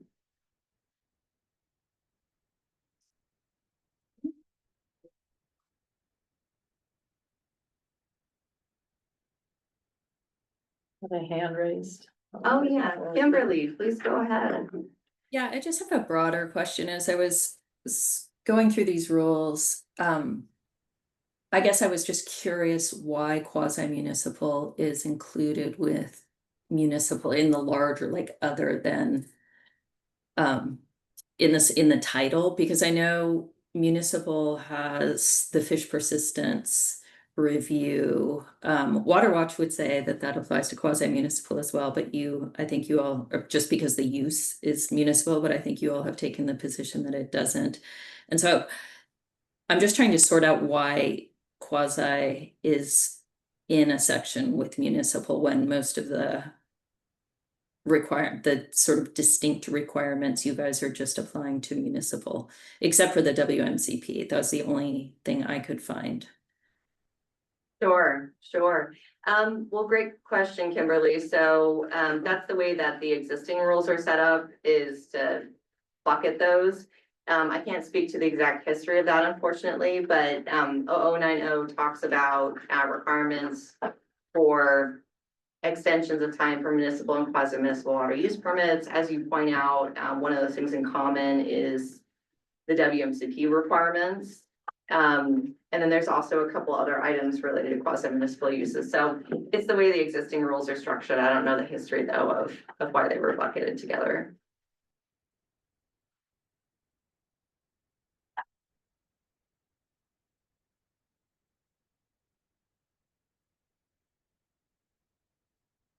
All right, so Another hand. oh yeah, go ahead, Austin. Yeah, I have a question. This is on section 50. Are we moving on, or are we able to take these comments now? I'm not quite there yet, but Austin, if I somehow get over 50 and don't capture it, feel free to put up your hand again and we'll make sure to do that. That works, thanks. Yeah, so right now I'm in 0020 sub 4, and just pointing out again, that's what we talked about earlier on in this conversation, is the language around the cancellation process. So we've had that discussion, we'll consider it common. Leah.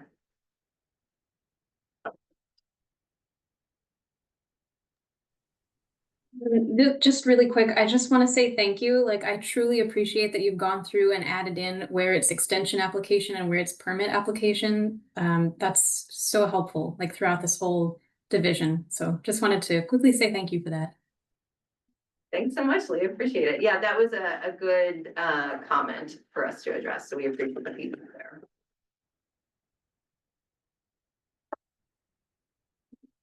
Oh. I'm going to page 6 of the rule tracker. And so we've got comments from folks on 315-0040, sub 1B, sub 1C. And so let's go to that part of the rules in 0040.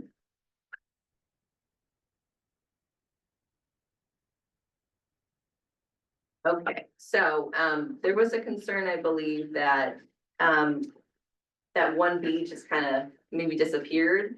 But we wanted to make it clear. So that language, just so everybody has it, is that we struck under the previous version of the rules is for applications filed pursuant to 690 through 15-0020. The applicant began construction on the project within the time period required by the applicable statute. And so that was actually just incorporated into sub 5.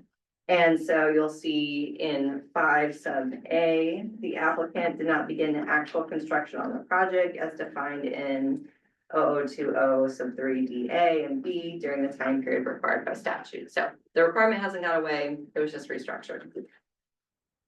And then a bigger item to point out is that, well, I'll get to that other one in a second. So there was concerns about deletion of 1 sub C.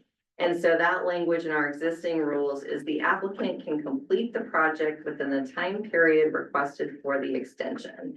And so that's an approval criteria that is currently criterion that's currently in our rules. So the department shall find the applicant can complete the project within the time period requested for the extension. So Jeffrey can correct me if I miss a nuance here, but currently folks can request the amount of time that they believe they need to complete the project. But with the statutory changes, we now have some really clear restrictions on the total amount of time that some of these applications will be able to get an extension for. And so domestic use, or group domestic use expanded, those would be limited to no more than 10 years. And then the other than, the non-municipal, non-QM and the non-group domestic use and group domestic use expanded permits could only be extended for a maximum of 2 years. And so thinking about group domestic use permits, they can certainly develop out a large amount of their water right within 10 years. Maybe they couldn't complete all the housing development within that period of time. But I'm not sure we think it really makes sense to say you can't get an extension of time to develop out 80% of what you were going to because you can't complete the other 20%. So Jeffrey, I want to see if there's anything more you wanted to add to that. No, I think you captured it quite well. Thank you. Kimberly, oh, I'm sorry, April, I think your card has been up. Yeah, I just had a quick question, and this is not, I don't want to imply that this is an issue that my members specifically have. It's just more of a question as I'm reading the rule changes, if I'm hopefully not out of order here. 315-0030, the insertion of actual construction, begin actual construction, and then that's referred to later on in the page 8 of the draft rules under the new 5. And I think I get the intent, but I'm just wondering what does actual mean and what's kind of the background and why that needs to be clarified beyond the existing statement of begin construction. I get complete construction and the additional references there, but what's with the actual? Sure. That's just more of a general question. Okay, so Jeff, I'll turn you in a second. So 0030, just so everybody knows, is application for extension of time to begin construction on storage projects. And so we received a comment pointing to some of our internal guidance that folks are aware of that has this clarifying language under sub 1. So to begin actual construction, complete construction, or complete perfection pursuant to ORS 537-248. So those are counties, municipalities, or districts constructing new storage projects under that statute. So my understanding is that is to make it consistent with our internal guidance. Jeffrey, is there anything else you wanted to add to that for context? No. And I guess that was my other part is, I was looking through my materials, was that something that was shared? That memo that's referred to? Is that something that was shared in one of Laura's emails?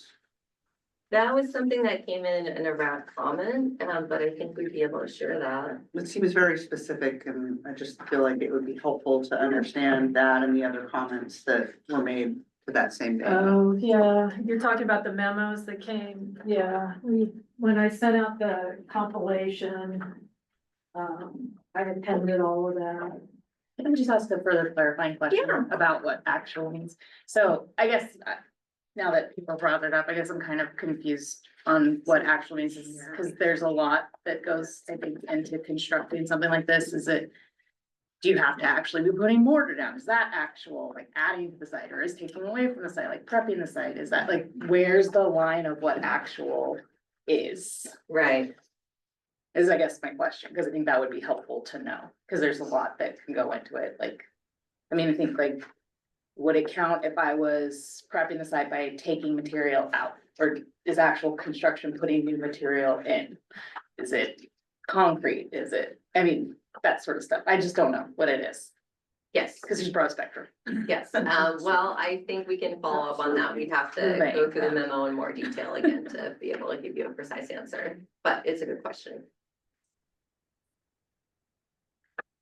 If I may, since Laura pointed out for the benefit of other RAC members, the question I had about the DOJ memos that were referenced, those are midway in the packet of RAC member comments. Thanks, April, it's helpful. Did I miss a comment online? I think Greg had his hand up and it went down, and Kim had her hand up and it went down. That's what I noticed. There's Kim. Kimberly. Yeah, I just had in our comments, we had suggested just clarifying it that these are storage projects that have permits that were issued after 1995, because that's in the statute. And I think your response was it was redundant.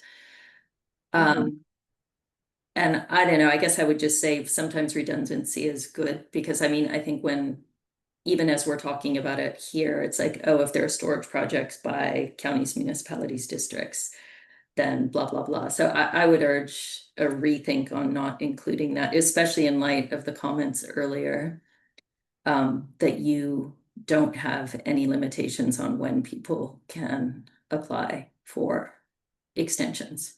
I guess I would say if you could say with certainty, there are no, permits out there that haven't been developed. It's some that are pre-1995, then it's not a big deal. But if there are some out there that you guys have not moved forward on cancellation, then it might be good just to clarify. It's a small point, but just noting. Yeah, thanks, Kimberly. I think the point was that the statute, came into existence at a certain point, and so there couldn't have been anything subject to it before that point. So Jeffrey, I'll let you jump in if there was anything more there. No, you're right on there with the 248 language is specific only to permits that were issued under that particular process. So anything that was issued before that permit process came into existence would fall under the standard extension processes for non-municipal, non-quasi-municipal, so on and so forth. Thanks, Jeffrey. And to add to that, in our table, so that would be page bottom here 2 of the tracker.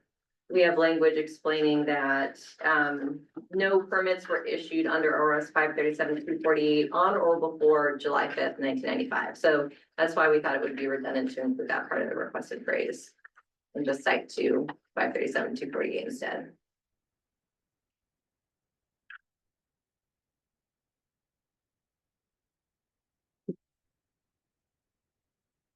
So, moving back to where we were in the table, and we're still before 50, but I'm keeping you in mind. So, page 6 of the tracker.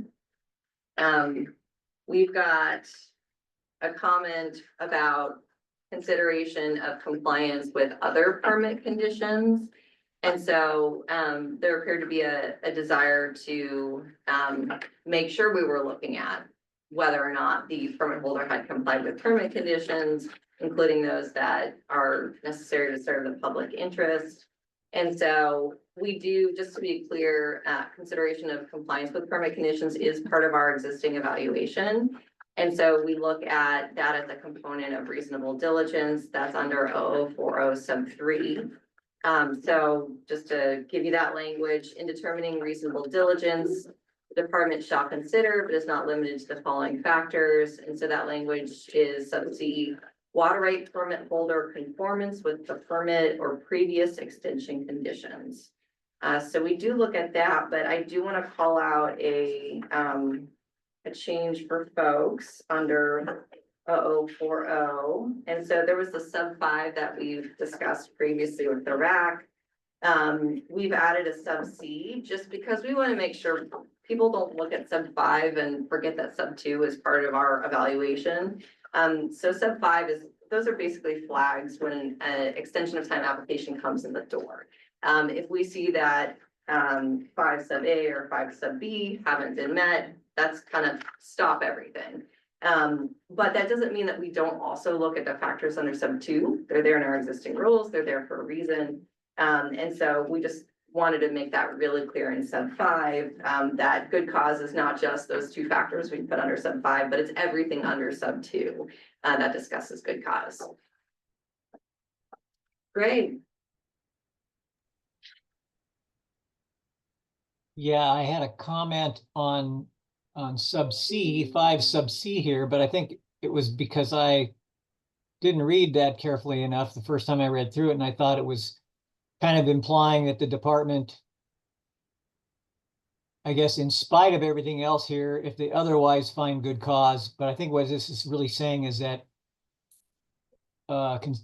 in considering 5A and B, the department also has to look at what's under subsection 2, right? So sub 2 is our set of good cause criteria. Right. And so we just don't want anyone to look at sub 5 and think, oh, if I am fine under sub A or fine under sub B, then the department has to find that good cause has been shown. That doesn't erase sub 2. Right. Okay. Yeah, that's clear to me now. Thank you. I think I just misunderstood that initially. Thanks. Thank you. Appreciate it. April. Under the same area here, 5, I agree with the intent of what you're trying to have to, or I understand the intent of what you're trying to clarify, but under particularly the 5B related to the compliance with fish-related permit conditions that are required to be met before the water use began. It feels like there's in either that sentence or I think probably that sentence, the word applicable needs to be inserted or something that is clear that the requirements that are to be met in this are the ones that are applicable to that, not that new requirements could be required, or for example, that all of the permit conditions would have to be met because not all, to be clear, what I'm saying is the permit conditions that are listed, not all of those may apply in a given circumstance. And so I think just something that clarifies that it's the applicable requirements to that have to be met, not all the requirements that are out there, if that makes sense. Thanks, April. Does the second sentence there take care of that? So we say these permit conditions include or any other permit conditions intended to protect fish. So that's focusing in on the permit conditions for that permit. I think if you had the may in there, or again, something that indicated applicable, because I get that there would be concerns opposite that you wouldn't want it to where it doesn't apply, but again, just something that indicates that it's the applicable requirements that have to be met, not all the requirements that may be out there in the universe, which would be that list. Because it also has, or any other permit conditions intended to protect fish. And then I think additionally, if you're adding the C there, it's not clear after that if that's an or an and, but that's more of a grammatical. Oh, that's a good point. Yeah. So, happy to draw on other folks' thoughts there, but I guess I'm still struggling, April, to understand, since we in B, we're really specific that it's permit conditions and it's fish-related permit conditions. I'm not sure how the universe could be broader, and exactly where we put in language that would make that clear. It'd be inserting the word applicable, because I think you guys are parroting the comments that have been made, and I get the intent of that, but there can be fish-related permit conditions in the future, for example, that are not part of what the permit conditions were, that are the specific permit that is the subject of the extension request. So you're saying, I think what I'm hearing is, I can't read that language. Applicable fish-related permit conditions, and then these permit conditions may include. Yeah. Yeah, Oh, would the may take care of yeah, it? that was one of the suggestions Okay. that I had. It's, again, this is not so I see. specific to our issue, just trying to make it clear that it's Yeah. not changing. Replace that permit. Yeah. Okay, thank you for working through that with me.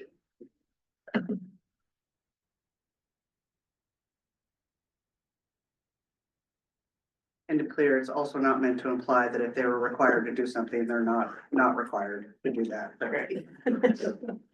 Yeah. Okay. Okay, so, these permit conditions may include, just to make it really clear that it's not, it's not necessarily all those, it's just whatever's in the permit. Okay.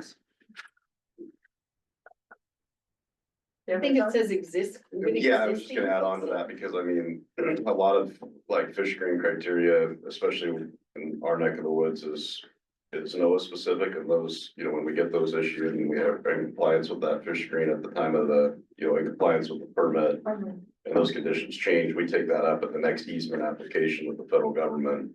But we wanna make sure that as long as we're in compliance with that screen at the time of that, it can't be the time we're filing the extension, say, wait a minute here, it doesn't meet current fish screening standards, correct? I mean, because we installed it to meet the permit conditions at the time of the permit issuance. So I like the may and So compliance with existing fish related permit conditions? well, either that or at the time of permit issuance. Because again, that a lot of times those are installed first, right? And then you install the rest of your system downstream. And so you might have installed that in 2005 and no conditions changed in 2010. And you're needing an extension, and we want to make sure that this doesn't preclude the department from issuing this extension because the rules changed.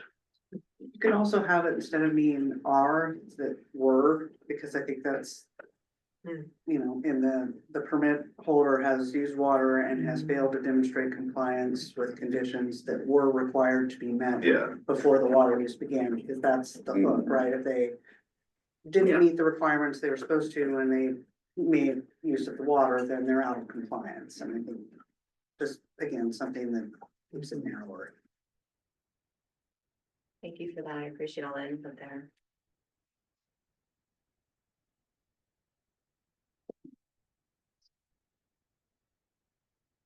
We definitely want clarity, so appreciate all the feedback on how to be clear. Modernization of 30. There we go.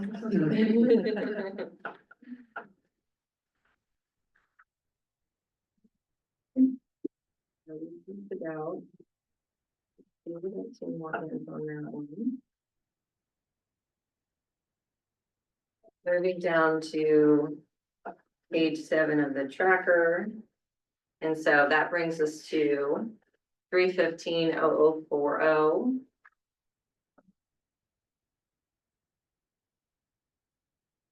Okay, so we had deleted some language pertaining to cancellation. And this is a separate one than what we previously talked about. This is another part that discusses cancellation. And so the comment was, oh yeah, great. Thank you, Laura. I really appreciate you putting that up on the screen. That's really helpful. So you can see the language highlighted in yellow there. All of that is what I'm discussing right now. And so some of that had been struck and has been brought back in. So if it's highlighted but doesn't show track changes, that's because we brought it back in. And so, you know, we're noting in our response that if we had taken out that language or kept that language as something that was proposed to be removed, it doesn't change the fact that our statutes provide for the different cancellation pathways. But we thought this would be a good opportunity for us to make it clear something that we already do, which is that we have efficiencies when we realize that we cannot approve an extension of time, and that folks they're in a position where they're kind of out of luck.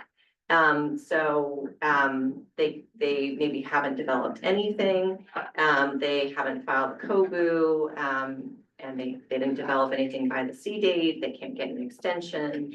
And so in some of those cases, we issue a proposed final order on the extension application, letting them know they can't get an extension, but we also are able to pair the process that we go through under 537-260, so that's the 60-day letter process I talked about, by providing notice through our proposed final order. So it just kind of gets everything in one bucket. That way we don't have to track separate processes. The permit holder doesn't have to track separate processes, and it's just now explicitly stated in the rule of what we do sometimes. So I wanted to just pause, give folks a second to look that information. And sorry, I don't know how to raise my hand on, on the Zoom app. But this also helps to eliminate another issue that we do occasionally run into, where if we issue a final order denying an extension application, we will sometimes send that 60-day letter out only to have another extension application come in. And since there's nothing that explicitly prevents that from happening, this gives us an avenue within the extension process to start that cancellation. That's good context. Thank you, Jeffrey.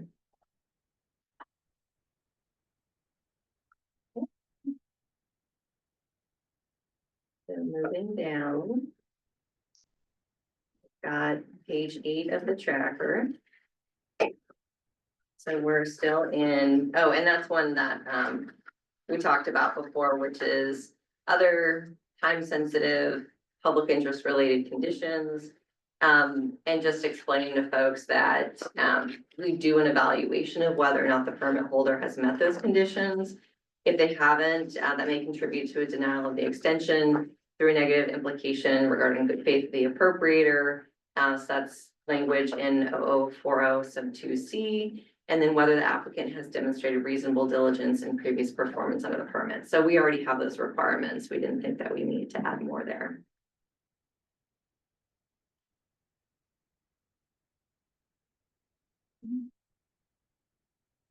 Moving to page 9 of the tracker, and Austin, we get into 0050. So I see I've got one comment here. I'll bring that up, and then I will turn to you to see if there's anything else that you wanted to talk about. So there's a concern about the elimination of the checkpoint language. And so that's in 0050. And then so the bottom of the page 10 for folks who are holding that sheet of paper. And so our existing rules have checkpoint language towards the bottom of 0050. And so the commenter or commenters, there might have been more than one, objects to the proposed deletion of checkpoints and points out that there could still be extensions of time beyond 5 years. And so that would be, you know, we're in the section right now for rules that can also include group domestic expanded, and those have the maximum of 10 years. So we would be eliminating checkpoints for group domestic expanded permits, and group domestic regular, permits, and then other types, non-muni, non-QM. And so we don't think that checkpoints are gonna have a lot of value if the maximum duration is only gonna be 10 years, for the group domestic or group domestic expanded permits. And it also is something that's not gonna impact those existing checkpoints. So that was a question that came up at a previous meeting. If we have an order out there already requiring checkpoints, those are still in place. These rules aren't changing those existing orders, so we wanted to be clear about that.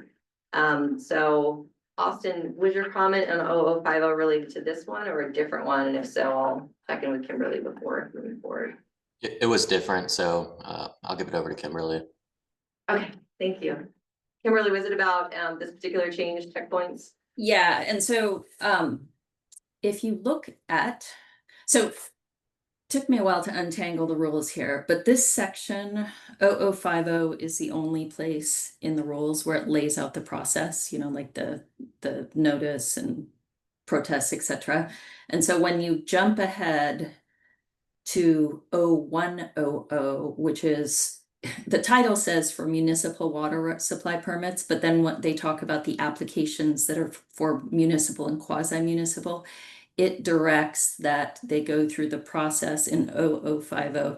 So long story short, our read of the rules is that the checkpoints are required of all extensions over 5 years. And so I appreciate your point on the domestic expanded. We wouldn't necessarily say that 10 years doesn't warrant a checkpoint, but given that under 0100, municipal and quasi-municipal also are subjected to the checkpoint, we would urge you to retain that.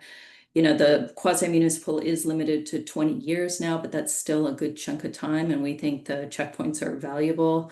And municipal extensions, as you know, don't have any limitations aside from being a reasonable time period, but we've seen some that, you know, have been 60+ years. So we think the checkpoints are very, very valuable. And also, you know, the checkpoints do have the provision for, you know, a pathway to cancellation too, if people aren't developing things within the longer extensions. Anyway, so long story short, we again would urge that you keep this in here because I do think it affects a broader scope of permits than maybe you were looking at. Thanks, Kimberly. I appreciate that. And you're right, that is triggering something from when we were going through our first round of drafting for Division 315. And we did see actually that would also, to your point, include municipal and quasi-municipal and get rid of checkpoints for those. But we feel that that's already addressed because those two types of permits require WMCPs. So I'd be interested if you have any feedback about why WMCPs don't already cover the types of, you know, the benefits from checkpoints. That seems a bit redundant. And I can get you more detailed comments back. I only was able to, I caught this morning and wasn't able to talk to my colleague who does extensions for more than a minute, but she did say that the green light, in her estimation, the green light provisions in WMCPs are very different than checkpoints. But I can circle back with more, but we see those as different things. Thank you. I would just say, the main difference is muni and quasi-muni WMCPs are generally on a 10-year update schedule versus the 5. Okay. For checkpoints. So just to make sure everybody heard Lisa's point, so Lisa Hermio, Transfer and Conservation Section Manager, she was saying one of the main differences is that WMCPs are on a 10-year cycle and the checkpoints and rules are under a 5-year cycle. So there's a check-in every 5 years versus 10 years would be one of those differences. Okay, Austin, please go ahead and thanks for your patience. Yeah, thank you. I wanted to discuss sub 3. I saw that on the second sentence here, the department shall send a copy of the proposed final order by regular mail to any other person. This language is how the rule is currently drafted, and our previous discussion on 315 proposed language that wasn't carried over to this new revision. So I'm curious why you had not included by electronic means unless the recipient has requested mailing as was previously drafted, and why that change isn't redlined on this new revision.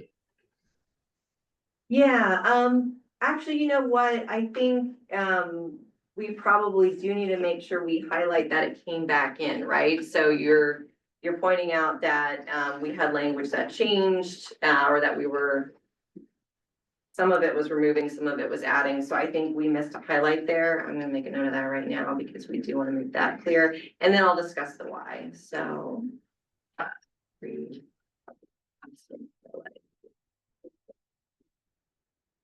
Okay, so we have a discussion about that in the table based on a RAC member comment, the tracker table that's at the bottom of page 8. And so there was concern about the applicability of the copy fee. And so as you can see, the way that the existing rules read is we shall send a copy of the PFO by regular mail to any person other than the applicant who submitted comments and has paid the copy fee required under 536.050.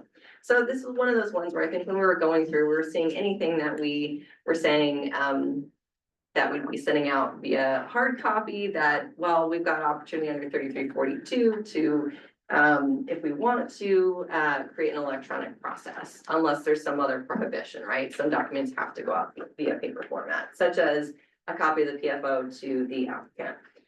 But when we looked at this further, we could see why somebody was concerned, or maybe there was room for confusion about what the copy fee was intended to apply to, paper or electronic. So we thought, you know what, looking at this further, it's not a change that's required by 3342, and it actually doesn't really add streamlining. And it creates that confusion or about the copy fee. So that's something we do need to highlight, that's come back in terms of version tracking. And I apologize that we missed that part. But that is something we brought back in. Great, thank you. April. I guess, maybe I need more coffee because I'm not entirely clear. So the part that's on page 10, that is 3, that is currently struck out in our materials, or with the consent of the recipient by electronic means, is that supposed to be struck out or not struck out? Yeah, thanks for the clarifying question. So it's actually the second sentence there that I missed, making sure that was highlighted. So the second sentence, we can pull up the version of the rules that we had previously sent to y'all, but the second sentence had changed it to something along the lines of the department shall send a copy of the proposed final order by electronic means. So it's struck out by regular mail, unless requested by the recipient for hard copy. I'm paraphrasing here, that's not the exact language. To any person other than the applicant who submitted comments and paid the copy fee. So thank you, Laura. That is the one that we had changed initially in the first round of rules. It created, I think, some concern and confusion, and we realized it's not actually required by legislation and it doesn't really achieve streamlining, so we took it out. And so we reverted back. So what we're seeing on the screen with the striking out of the electronic means is what you guys are proposing going forward as a change. Yes, thank you. So that first sentence, that gets to the APA requirements, and that would move forward under our proposal.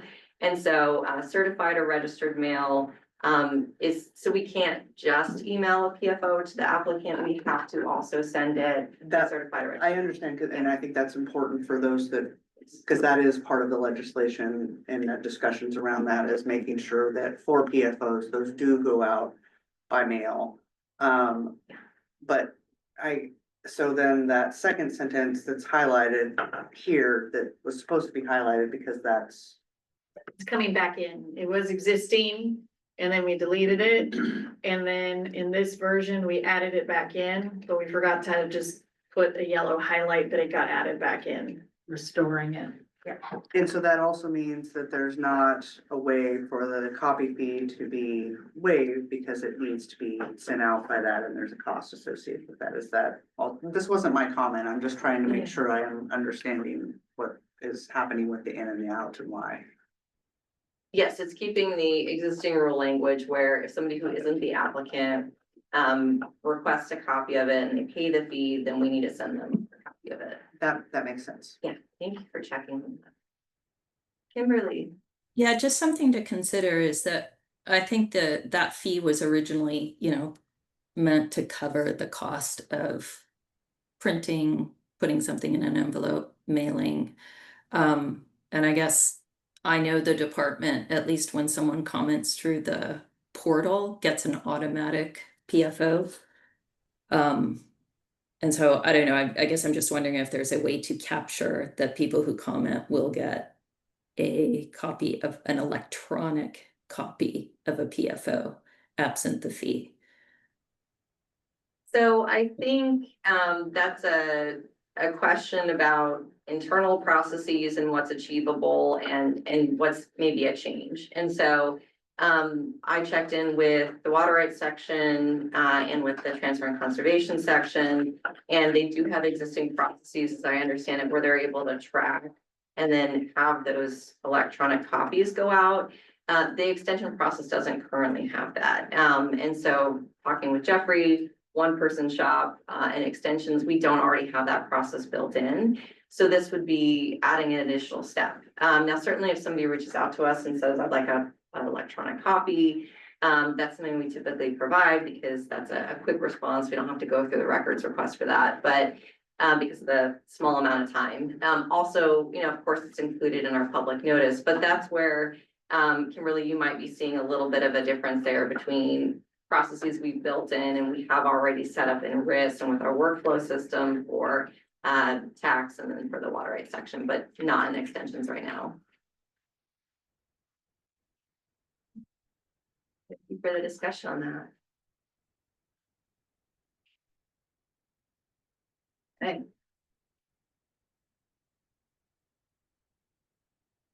Right, bottom of page 9 on the tracker. And so we are now in 0060.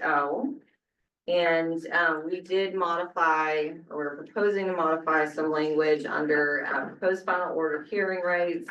And so we revised the sentence to make it more consistent with the language used in House Bill 3544. So we didn't want to imply that 3544 and Division 2 are the only statutes and rules applicable to extension, protest, and contested case proceedings.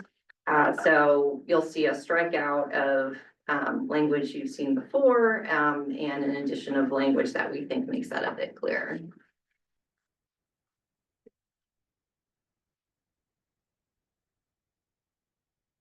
All right, and then, well, I think we already get to, we're the last set of comments here. And I basically already addressed this before, but it's another set of comments about quasi-municipal and concerns about limiting the amount of time that they can come in for an extension. Now, as we all know, that is something that's set by the statute. But there was a concern about making sure that we could take a look at unforeseen events, or I'm sorry, economic downturns as we consider a request for extension. And so our comment response notes that we do have already a criterion to consider for unforeseen events, which could include economic downturns. That takes me to the end of ones that I thought folks would be most interested in discussing. Does anyone have anything else on 315? And we've got an hour left and 4 sections to cover.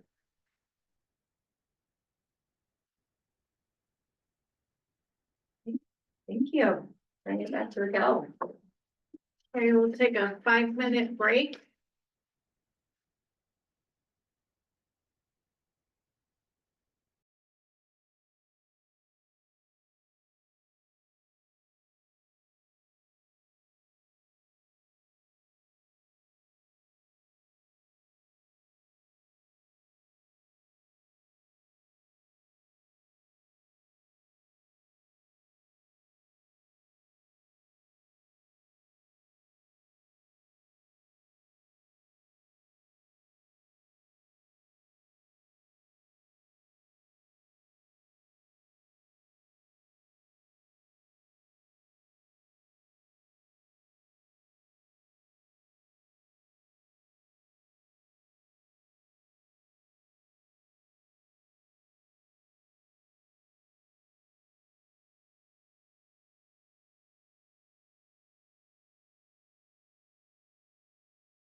Okay, we're live. All right. We are back for folks online. We're gonna move to 325. Oh, Is that what I said? You said 340. Sorry, 340. You just put us on our toes. I'm just checking to see if they were listening. Everyone's paying attention. I don't know where we are. I don't know where I am. Words are colors, colors are numbers. And some existential crises, it sounds like, here in the room. Okay. For 340. I want to draw your attention to 340-37, sub 7 specifically, which is on page 5 for those of you looking at the rule language. So someone had flagged that the rule language that exists today is inconsistent with the statute. I think at some point in time, these rules will need to be reviewed in more detail. We do not have time for that today. But given that the rule language is different than the statute, we just put the statutory language in there. And so that language is from statute that you are now seeing it replaced with. So I wanted to flag that for folks.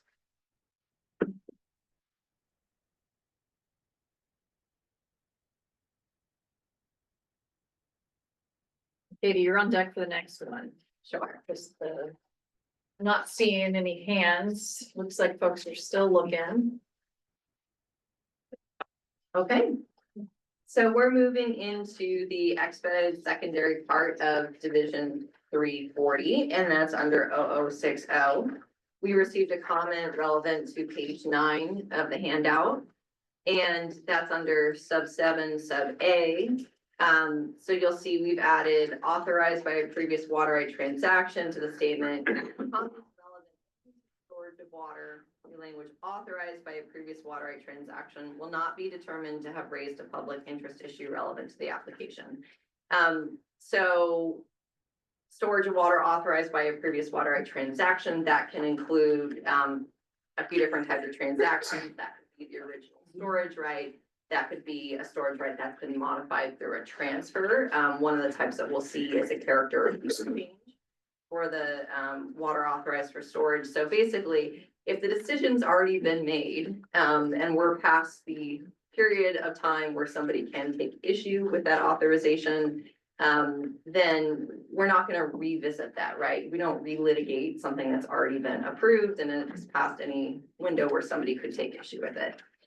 But just to be clear, even with the clarification, sub A still, the beginning of sub A still applies. The comments have to be relevant to the use of stored water proposed in the application or to conditions that the department has the authority to impose under ORS 537-147. So that that last sentence there is just adding additional clarification.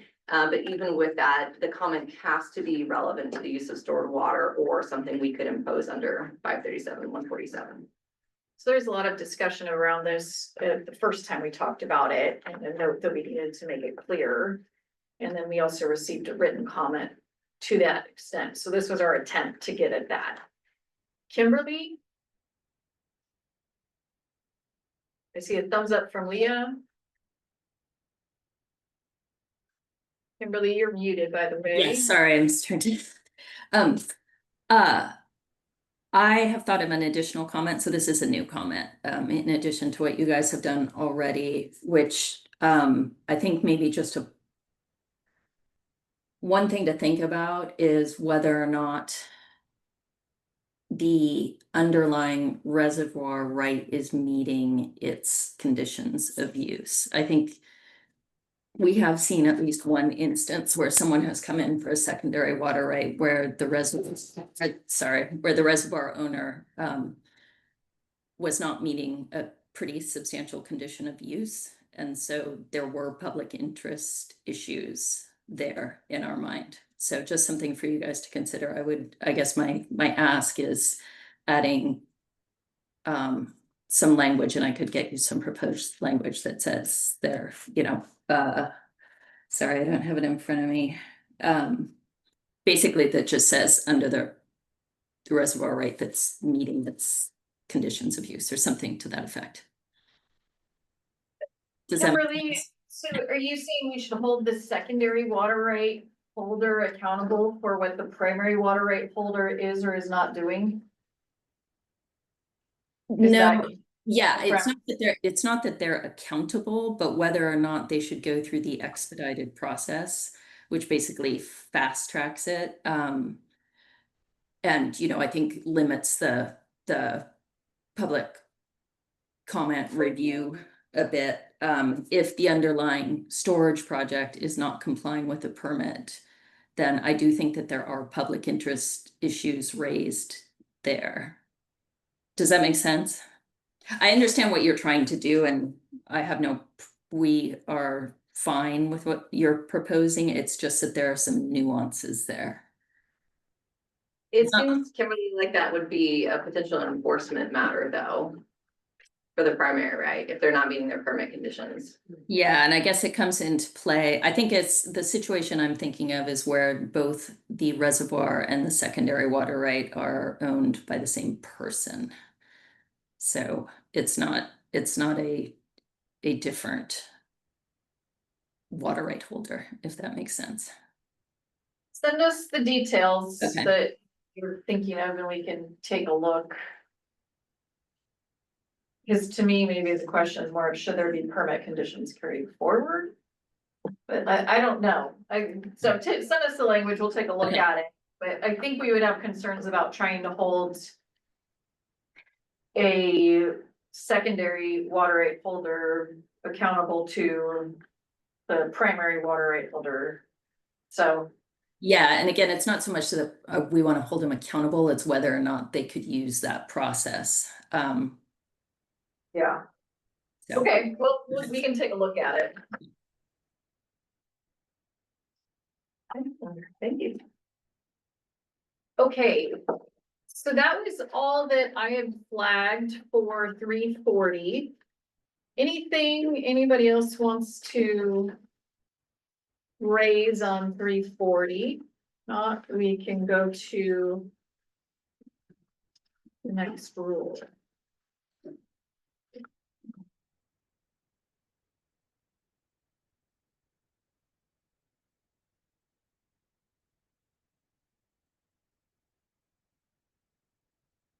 Okay, so we're gonna move to 325. Just gonna give Lisa here a heads up that, and Katie, I'll probably need your help on this.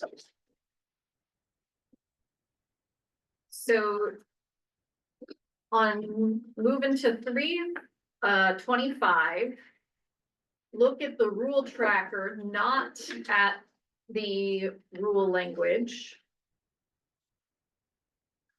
So there was a comment on 325.0040 subsection 8. That's what I'm looking at.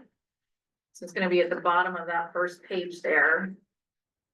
That suggests that we should require, essentially looking at the water use under the permit and requiring evidence, I think, of use.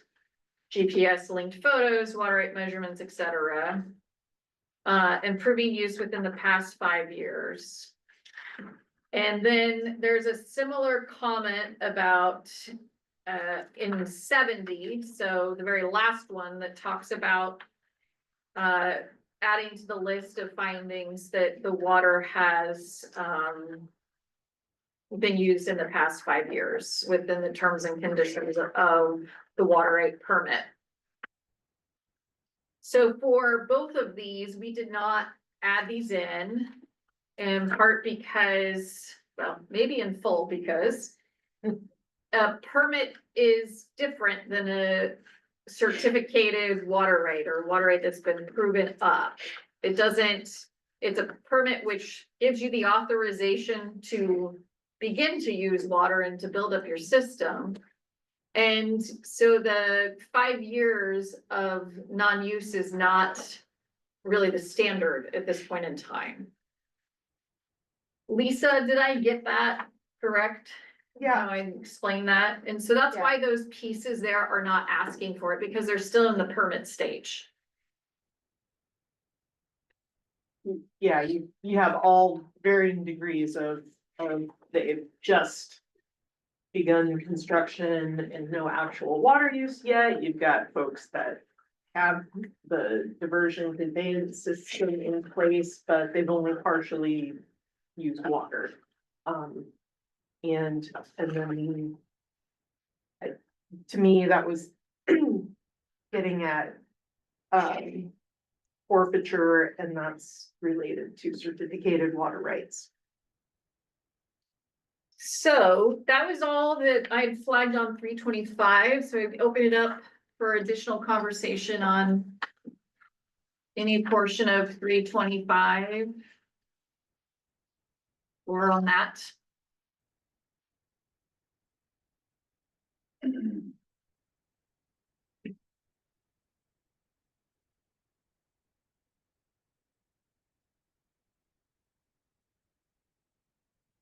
Greg?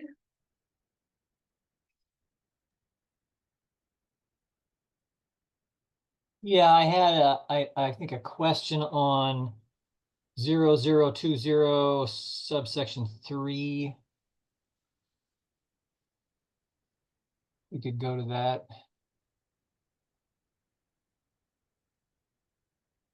Okay.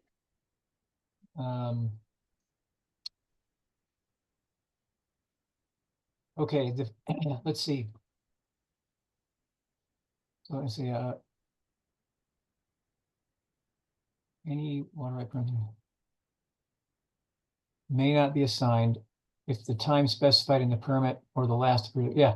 I think my concern here was that it doesn't really say anything about if you've got, I mean, there's a couple things here. If you still have some time left before reaching your completion date, but it's not really enough time to complete the assignment process or the split a permit process, what happens then? And then, we've seen situations where, I mean, let's kind of take a step back, I guess, and look at why people are doing these splits. Typically, it's a water right that started out under one ownership. The property's been subdivided. Now you've got several owners, and each one is sort of marching along at their, the beat of their own drum. And then quite often you've got somebody, who's kind of ready to go, and they would like to, they'd like to complete the process with their permit, get it certificated, and move on. And then yet the other permit holders are dragging their feet. And because everybody's kind of connected at the hip under those circumstances, it's the one that is ready to go and wants to perfect their water right that is most affected, negatively affected by that. So they want to get out of it. They want to get their own permit so that they can do their own thing. And so kind of the other issue I was thinking of is that in some cases, we're very close to, or maybe even beyond the completion date, and you've got this, somebody who wants to separate themselves off so that they can complete it, they're part of it and get it done. And in the past, the department has allowed them to go ahead and apply for an extension, kind of for the sole purpose of allowing them to have time to complete the split. And so I don't know if this change at all is going to limit their ability to do that. That's my question. I think that, and then, again, going back to my first question, is that what happens if you really don't have enough time left to complete the process? So Greg, if in looking at this, I know we addressed this because I have someone whispering over here. It's like, I thought we addressed this issue, and apparently it was done in permit amendments. How could I be confused? Different provision. Right. But where we had put, a timeline in there so that folks could be on notice. On this one, though, we didn't do that. But what it says is that basically we can't move forward with a permit, or what are we in, assignment, if they don't have, essentially, they would need to go get their extension, essentially, before they could go through this process. That's essentially what that's getting at. So they would need to have an active, essentially current, unexpired, or whatever we would call that. I guess it's, go ahead, Lisa. Well, yeah, and also the split of permits it's a much faster process than a standard permit amendment application. But I do think you have a point, Greg. If we have one of these submitted, the C date's not expired, but it will be soon, I think we need to do something similar like we did in permit amendments. And I think if we do take it in and it expires, we can't take any action on it until it gets extended. Right, no, that makes sense to me. It's just, it's not covered here in the rules. And then again, I know that in the past, I believe the department has allowed people to apply for an extension after their C date in order to, allow them time to, ultimately apply for the split. Are these rules, my question is, are these rule changes here in any way going to be preventing that? It does not prevent it. But remember, over time, extensions for some types of, or for some water rights, depending on their date, right, won't be a thing anymore. So it's only to those where it's a possibility that they could. I do think that, well, so Greg, it's a good call and we'll take a look at it. I think folks liked the language that we put forward for permit amendments, so maybe we can do something similar. Yeah, with permit amendments, there was the comment that if we'd received the application with, say a year before the C date expired, if it's the department's issue where we weren't able to process it prior to that C date, then there was a comment about having an out for that. Yeah.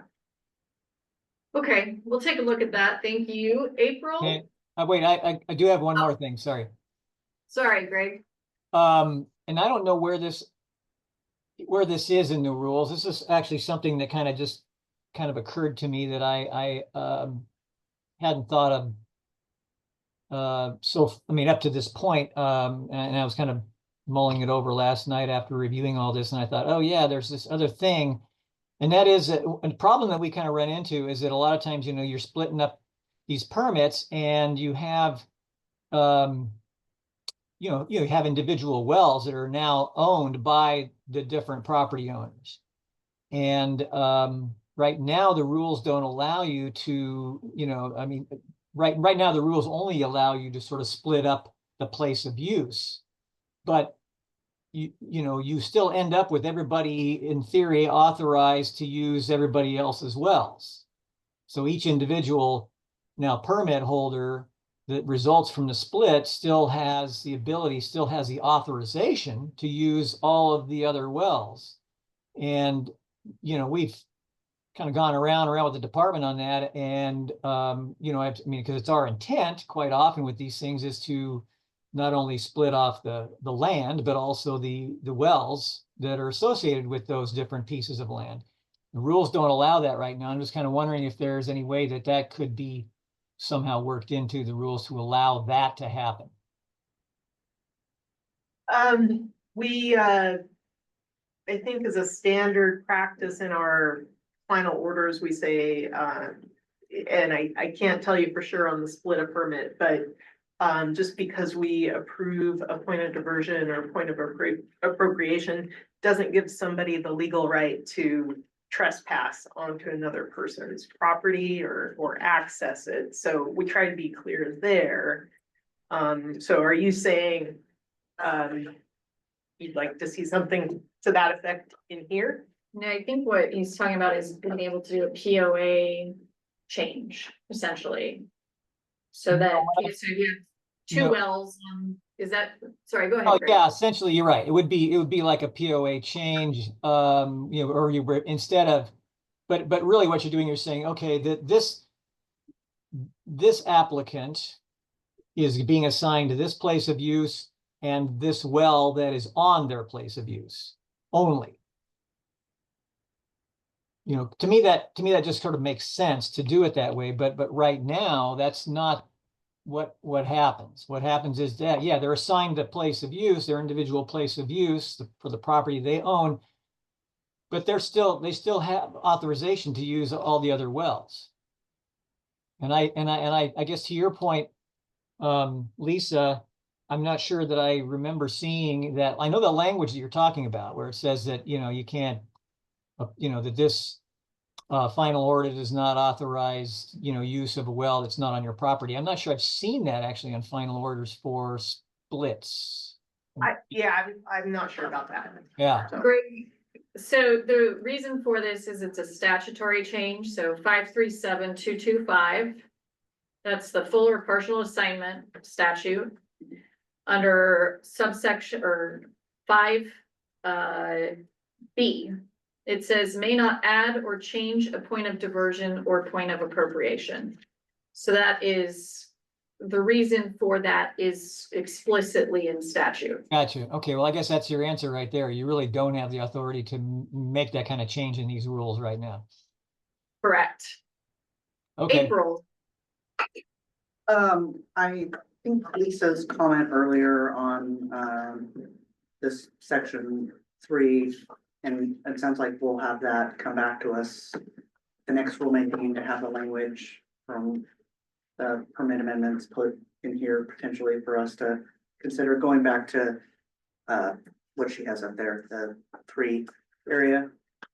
So I just need to make sure that we do revisit this, but, April, we may not have time, but we will note the interest. How's that? okay, so does that mean you're going to consider changes to the section or? Yes. Yes. And, We just may not have time to discuss it at the next meeting because 380 has a 50-page document already. For example. okay, I'll make a second comment after I, do this one here then. So, in regards to this specific area, I do think, you know, absent the language that was referenced, having something in here that specifies that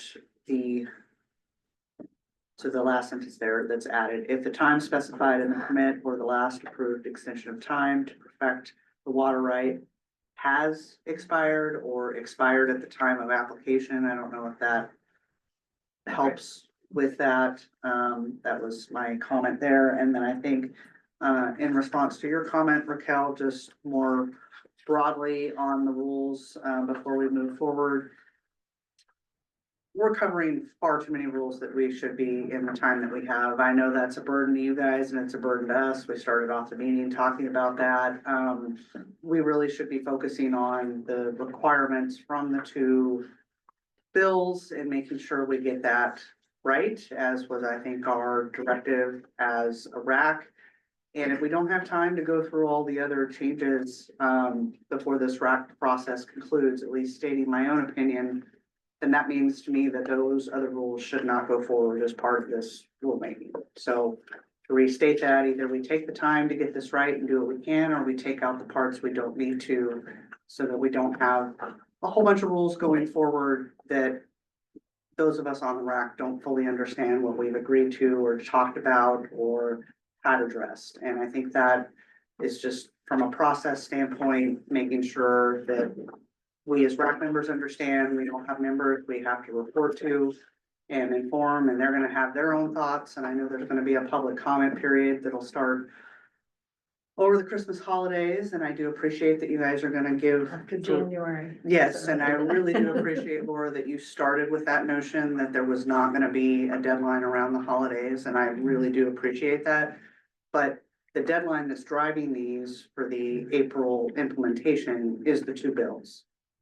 And so I think there's a lot of other rules that we've got into that seem to merit some additional discussion. So I just want to flag that so that it's not surprising when I give additional written comments to that effect.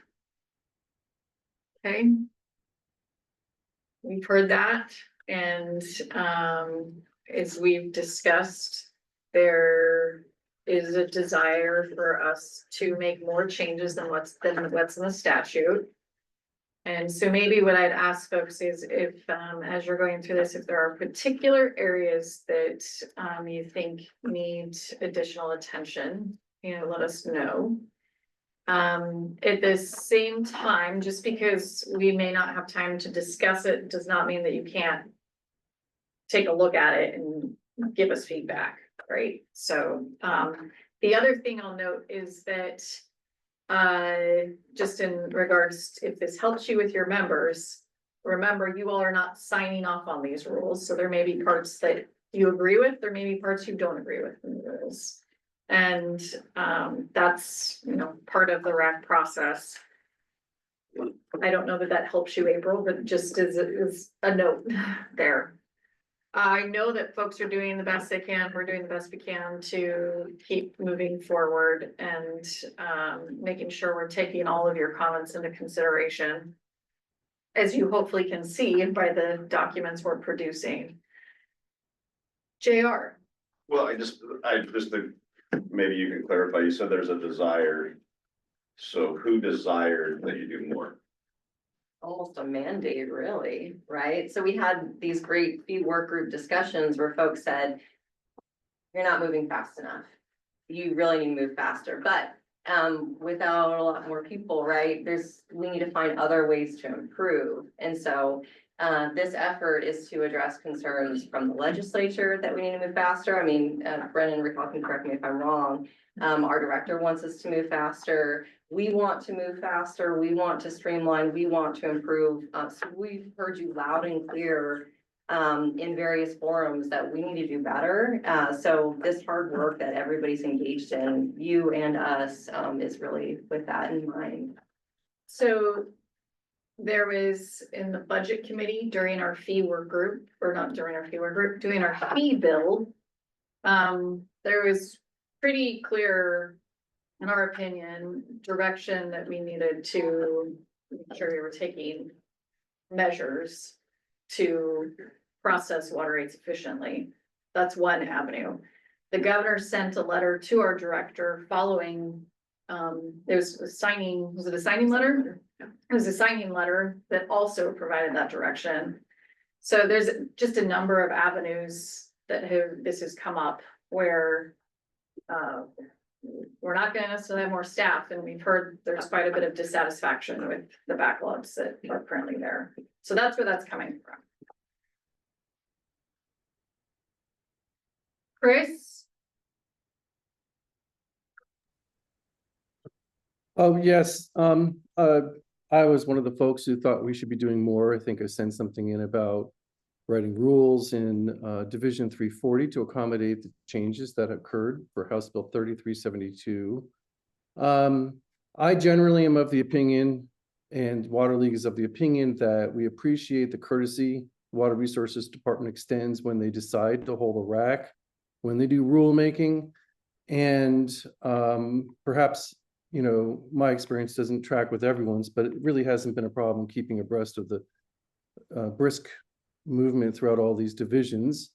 And ultimately, I think the Water Resources Department can be expected to manage its own time constraints with regard to writing rules. And if it feels like it's getting behind, maybe it can, shave off some rules or something. But insofar as the public and the RAC members, I think it's a courtesy that we get a chance to be able to be present for this. And so to that degree, I think we should just simply assume, unless otherwise stated by the Water Resources Department, that they're on top of this. And that's our position. Thank you. So we'll do some thinking on that in terms of whether there's, on the one hand, I'd hate to shave things off. On the other hand, I am hearing the concerns, right? If we were to shave off anything, sorry. I think it would be hydro.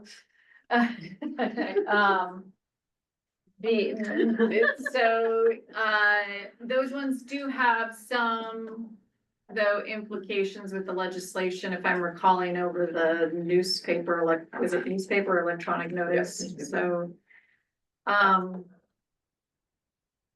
So we will, continue to do the best we can, and I hear the comments, I know it's a lot here, and we'll evaluate that as we go along.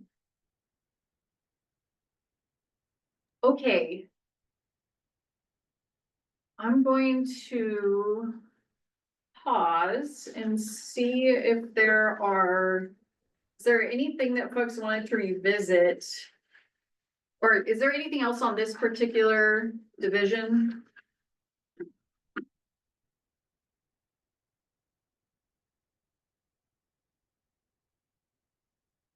Folks online, we're still in 325. Does anybody else have any more questions or comments? Okay. We're gonna move then to, I don't know that I've heard requests for this, but I did want to check back in to see if there was anything people wanted to revisit on the follow-up that we had the last go around Division 14, 300, 320, / 330. And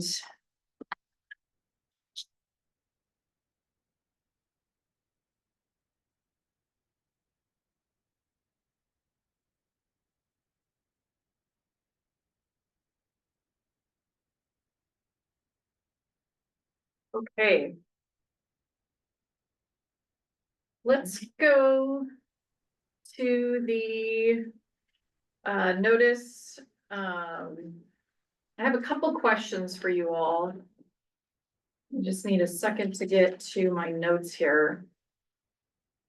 We've been reviewing the fiscal impact and cost of compliance as we discussed the last go around. And within that, I had a couple of things I was hoping you all might have some thoughts on. And we can, we'll certainly talk about this again. But when we're developing a general summary of, so in working on this, we'll try to provide a general summary of where we see there may be additional costs and where there may be cost savings for folks. And so, for example, on the side of costs, there may be, well, I know the one that we'll see if it continues to be in the rules or not, no decisions have been made, but for example, the request for discovery and the public records piece there. And the groundwater registration modification fee increase, so is examples, those ones are kind of, obvious ones. Are there any areas though, that you all would like to highlight or that are kind of similar in that vein that you think we should be capturing? And again, we'll bring back a list. So if you don't have ones that stand out in your mind right now, that is okay. But I just thought I'd ask the question just in case there's ones that we're maybe not thinking about that as you've been sitting through this process are really top of mind for you in terms of costs or cost savings. Yeah. I guess I just have a question in terms of like eligibility for consideration of what counts as cost and fiscal considerations. Is that something that is exclusively at the nexus between kind of the regulating agency and the user or the permittee, or is that the implementation costs to achieve maybe some of the changes in the rule that might be incurred fully on the user side that It's the both. agency would never see? Yeah, it's both on the agency side, local government, as well as the users. So it's all encompassing. And then it takes a step down in to where the agency has to do a more specific analysis for small business, the cost of compliance for small business. So I've got a couple questions here for the group as well on that. But it is all encompassing the public, right? If there is, for some reason, a cost incurred by the public, that would also be included in the statement. Kimberly? Yeah, thank you for clarifying the point on the public. I was gonna ask that question, but it's not just the cost, correct? In other words, it's. Yeah, so there's the fiscal and economic impact, and then it dives into the cost of compliance. So it's all of the above. Okay, great, thanks. Okay. So we will revisit this. The other piece I wanted to at least start to, maybe instead of asking the question, maybe I'll make it more as a statement for you all to think about, is I've been looking through these rules.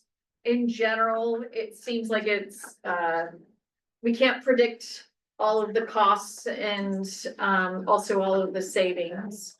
And in thinking about how folks might behave after these rules, it seems like folks that are engaged in water right transactions, some already rely on professional services today. Others may not, depending on the type of transaction. And so I don't think it's possible for us to, when we're trying to think through the costs, for us to know whether folks will increase their use of professional services or decrease their use of professional services, or maybe it'll stay the same.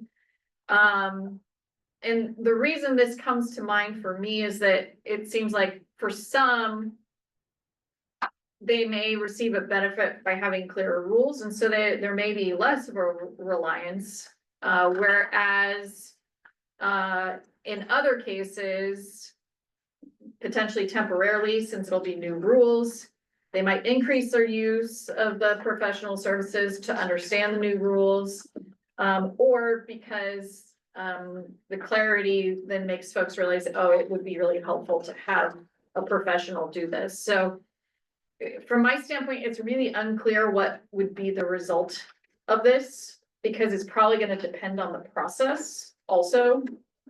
So that's one piece I was, as I was mulling over, that I think we would put in the statement. And so I was curious what folks thought about that. And again, if you aren't ready to share any thoughts today, that is okay.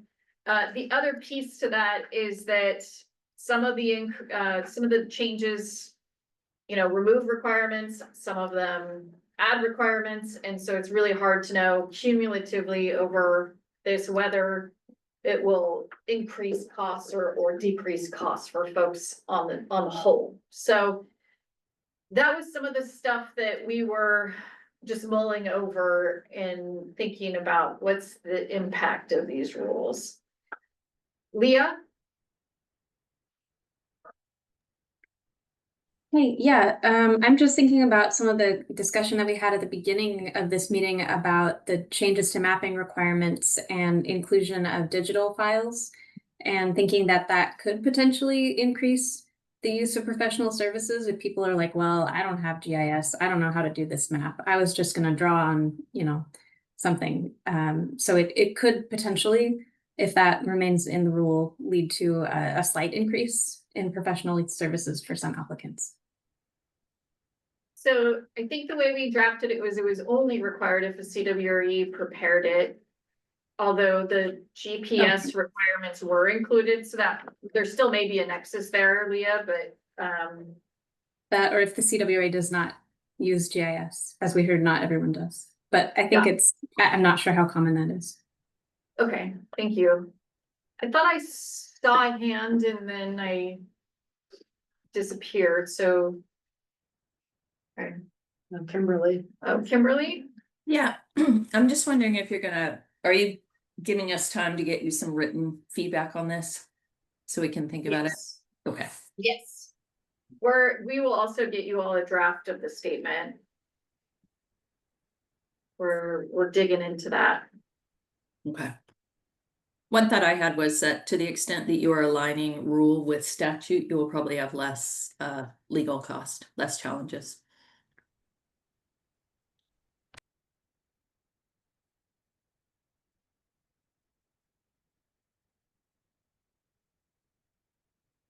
Okay.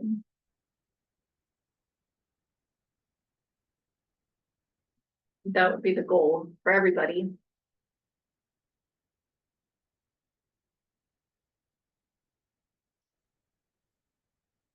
So the other question I had for folks, we're also supposed to identify the small businesses that this rulemaking could impact. And on reflecting on that, well, first of all, it's good to know what the definition of a small business is, which is it's a corporation, partnership, sole proprietorship, or other legal entity formed for the purpose of making a profit, which is independently owned and operated, and which has 50 or fewer employees. And so in thinking about specifying who these rules may impact that fit within that definition, one of the, well, basically my takeaway was like, well, rules may affect any small business that either seeks to obtain a water right, seeks to make a change to their water right, or that holds a water right. And but particular small businesses that are more likely to be implicated would be small businesses that are agricultural and nursery operations. I think that one's obvious, given 85% of the water rates in the state are in that umbrella, as well as attorneys, CWREs, consultants, right, that utilize these rules. And then self-supplied industry is probably the other one that would be a small business that we would flag, which I would include food processing under that one or under the agricultural bit. So those were the ones that came to mind. I don't know if there's any ones that are super obvious that I should also be thinking about, but I thought I'd just ask the question if there's other small businesses that are particularly likely to be implicated.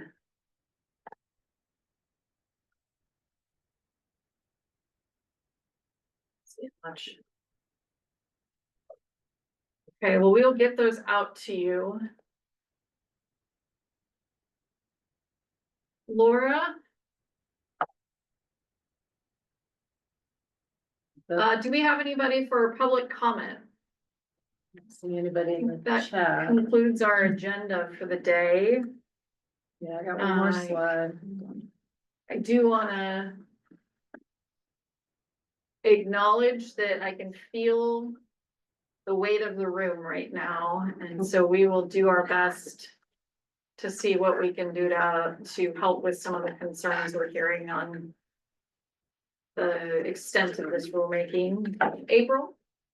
Well, perhaps Laura is going to put it up, but that actually was what I wanted to know is what our plan was for the next RAC meeting, which rules we're going to be going through, when we'll be getting the aforementioned 50-page RAC changes or response to changes, whatever that document is.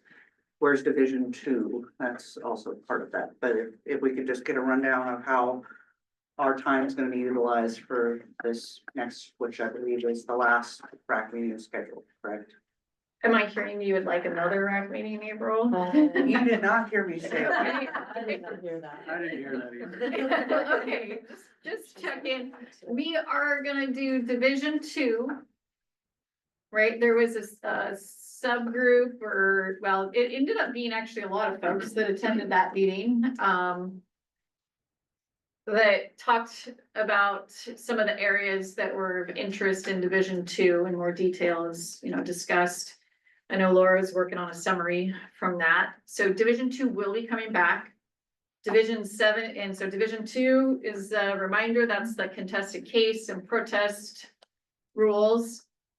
Division 17, which is forfeiture, will be coming back. Division 380, which is transfers, will be coming back. And that'll be, many of the things on 380 are probably the same as 382, so I consider those to kind of be lumped, but. And then Division 77 is the other one, although I don't know that I've seen any comments on it. Yeah, we got a Yeah. bunch. There's a bunch that came in. Okay. I knew there would be comments, so that one would be the other one. And those comments came in, what, probably yesterday. That was the due date. So those are the ones that I know need to come back. And in terms of when you will get them, I think, Lisa, how fast can you work? That's the question. Let me see the calendar. Next meeting's a week from Friday. Yeah. We'll be working diligently to get them to you all as soon as possible.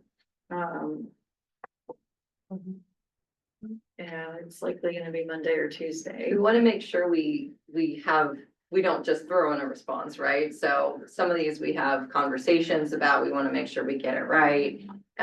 So. that is part of what takes I time. think in terms of I wanna make sure though that we get to the parts that are important to folks, so we'll probably do a first look and look at the ones that are, I think, of critical importance to return to the RAC.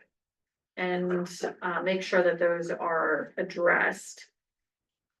And I do want to make sure folks know that you can provide us with additional feedback. Right, you don't only have to provide it at the RAC meeting, and so we do want to make sure we hear from folks if there's areas of concern. And so we do anticipate that there will be comments submitted to us. Probably, I think we said December 2nd, yeah, Yeah. through December 2nd. Should there be additional items that you'd like to get to us?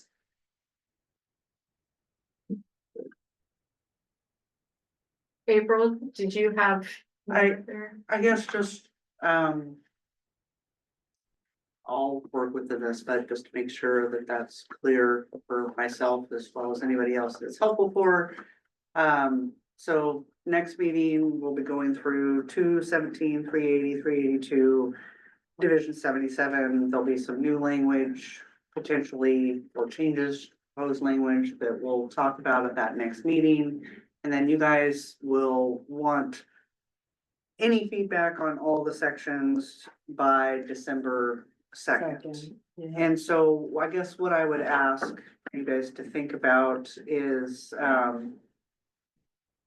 and this could be something you can think about and respond to at the next meeting or in between.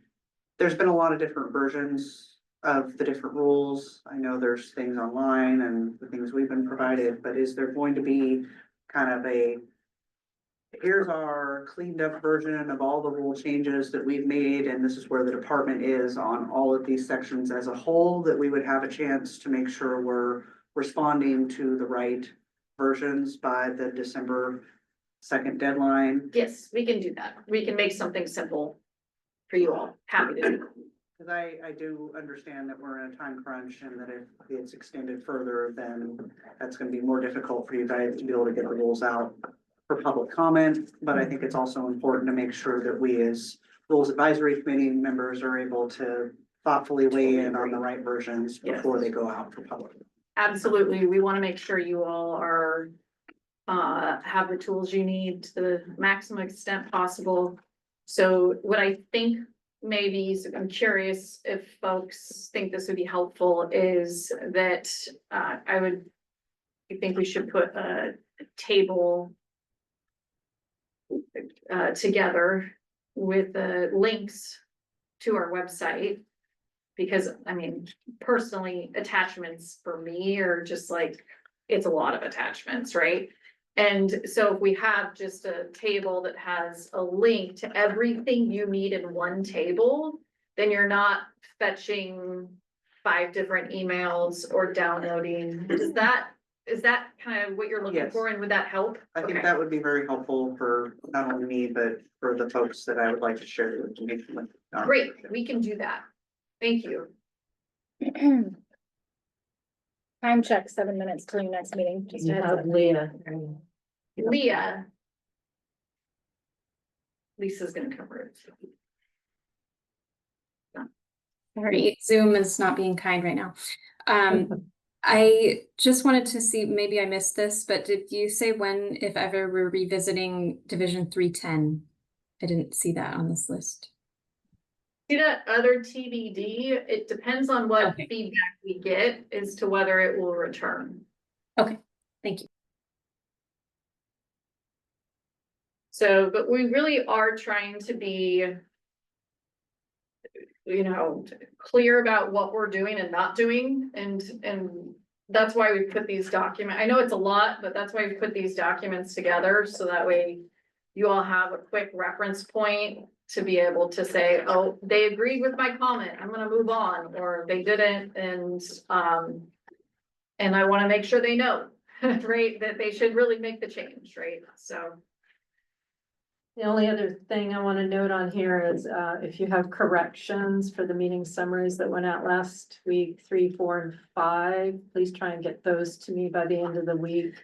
I do know meeting summary 4, which I think is Division 17, there's some numbering. I think I use 1A, 1B instead of 2A, 2B, something like that. So we did catch that, but if you catch other things, or if you have questions, or we didn't say something quite the way you remember it, let us know. And then we're also working, we'll try and get the Division 2 follow-up summary, the RAC 6 and 7 summary, they're drafted, they just need to be reviewed.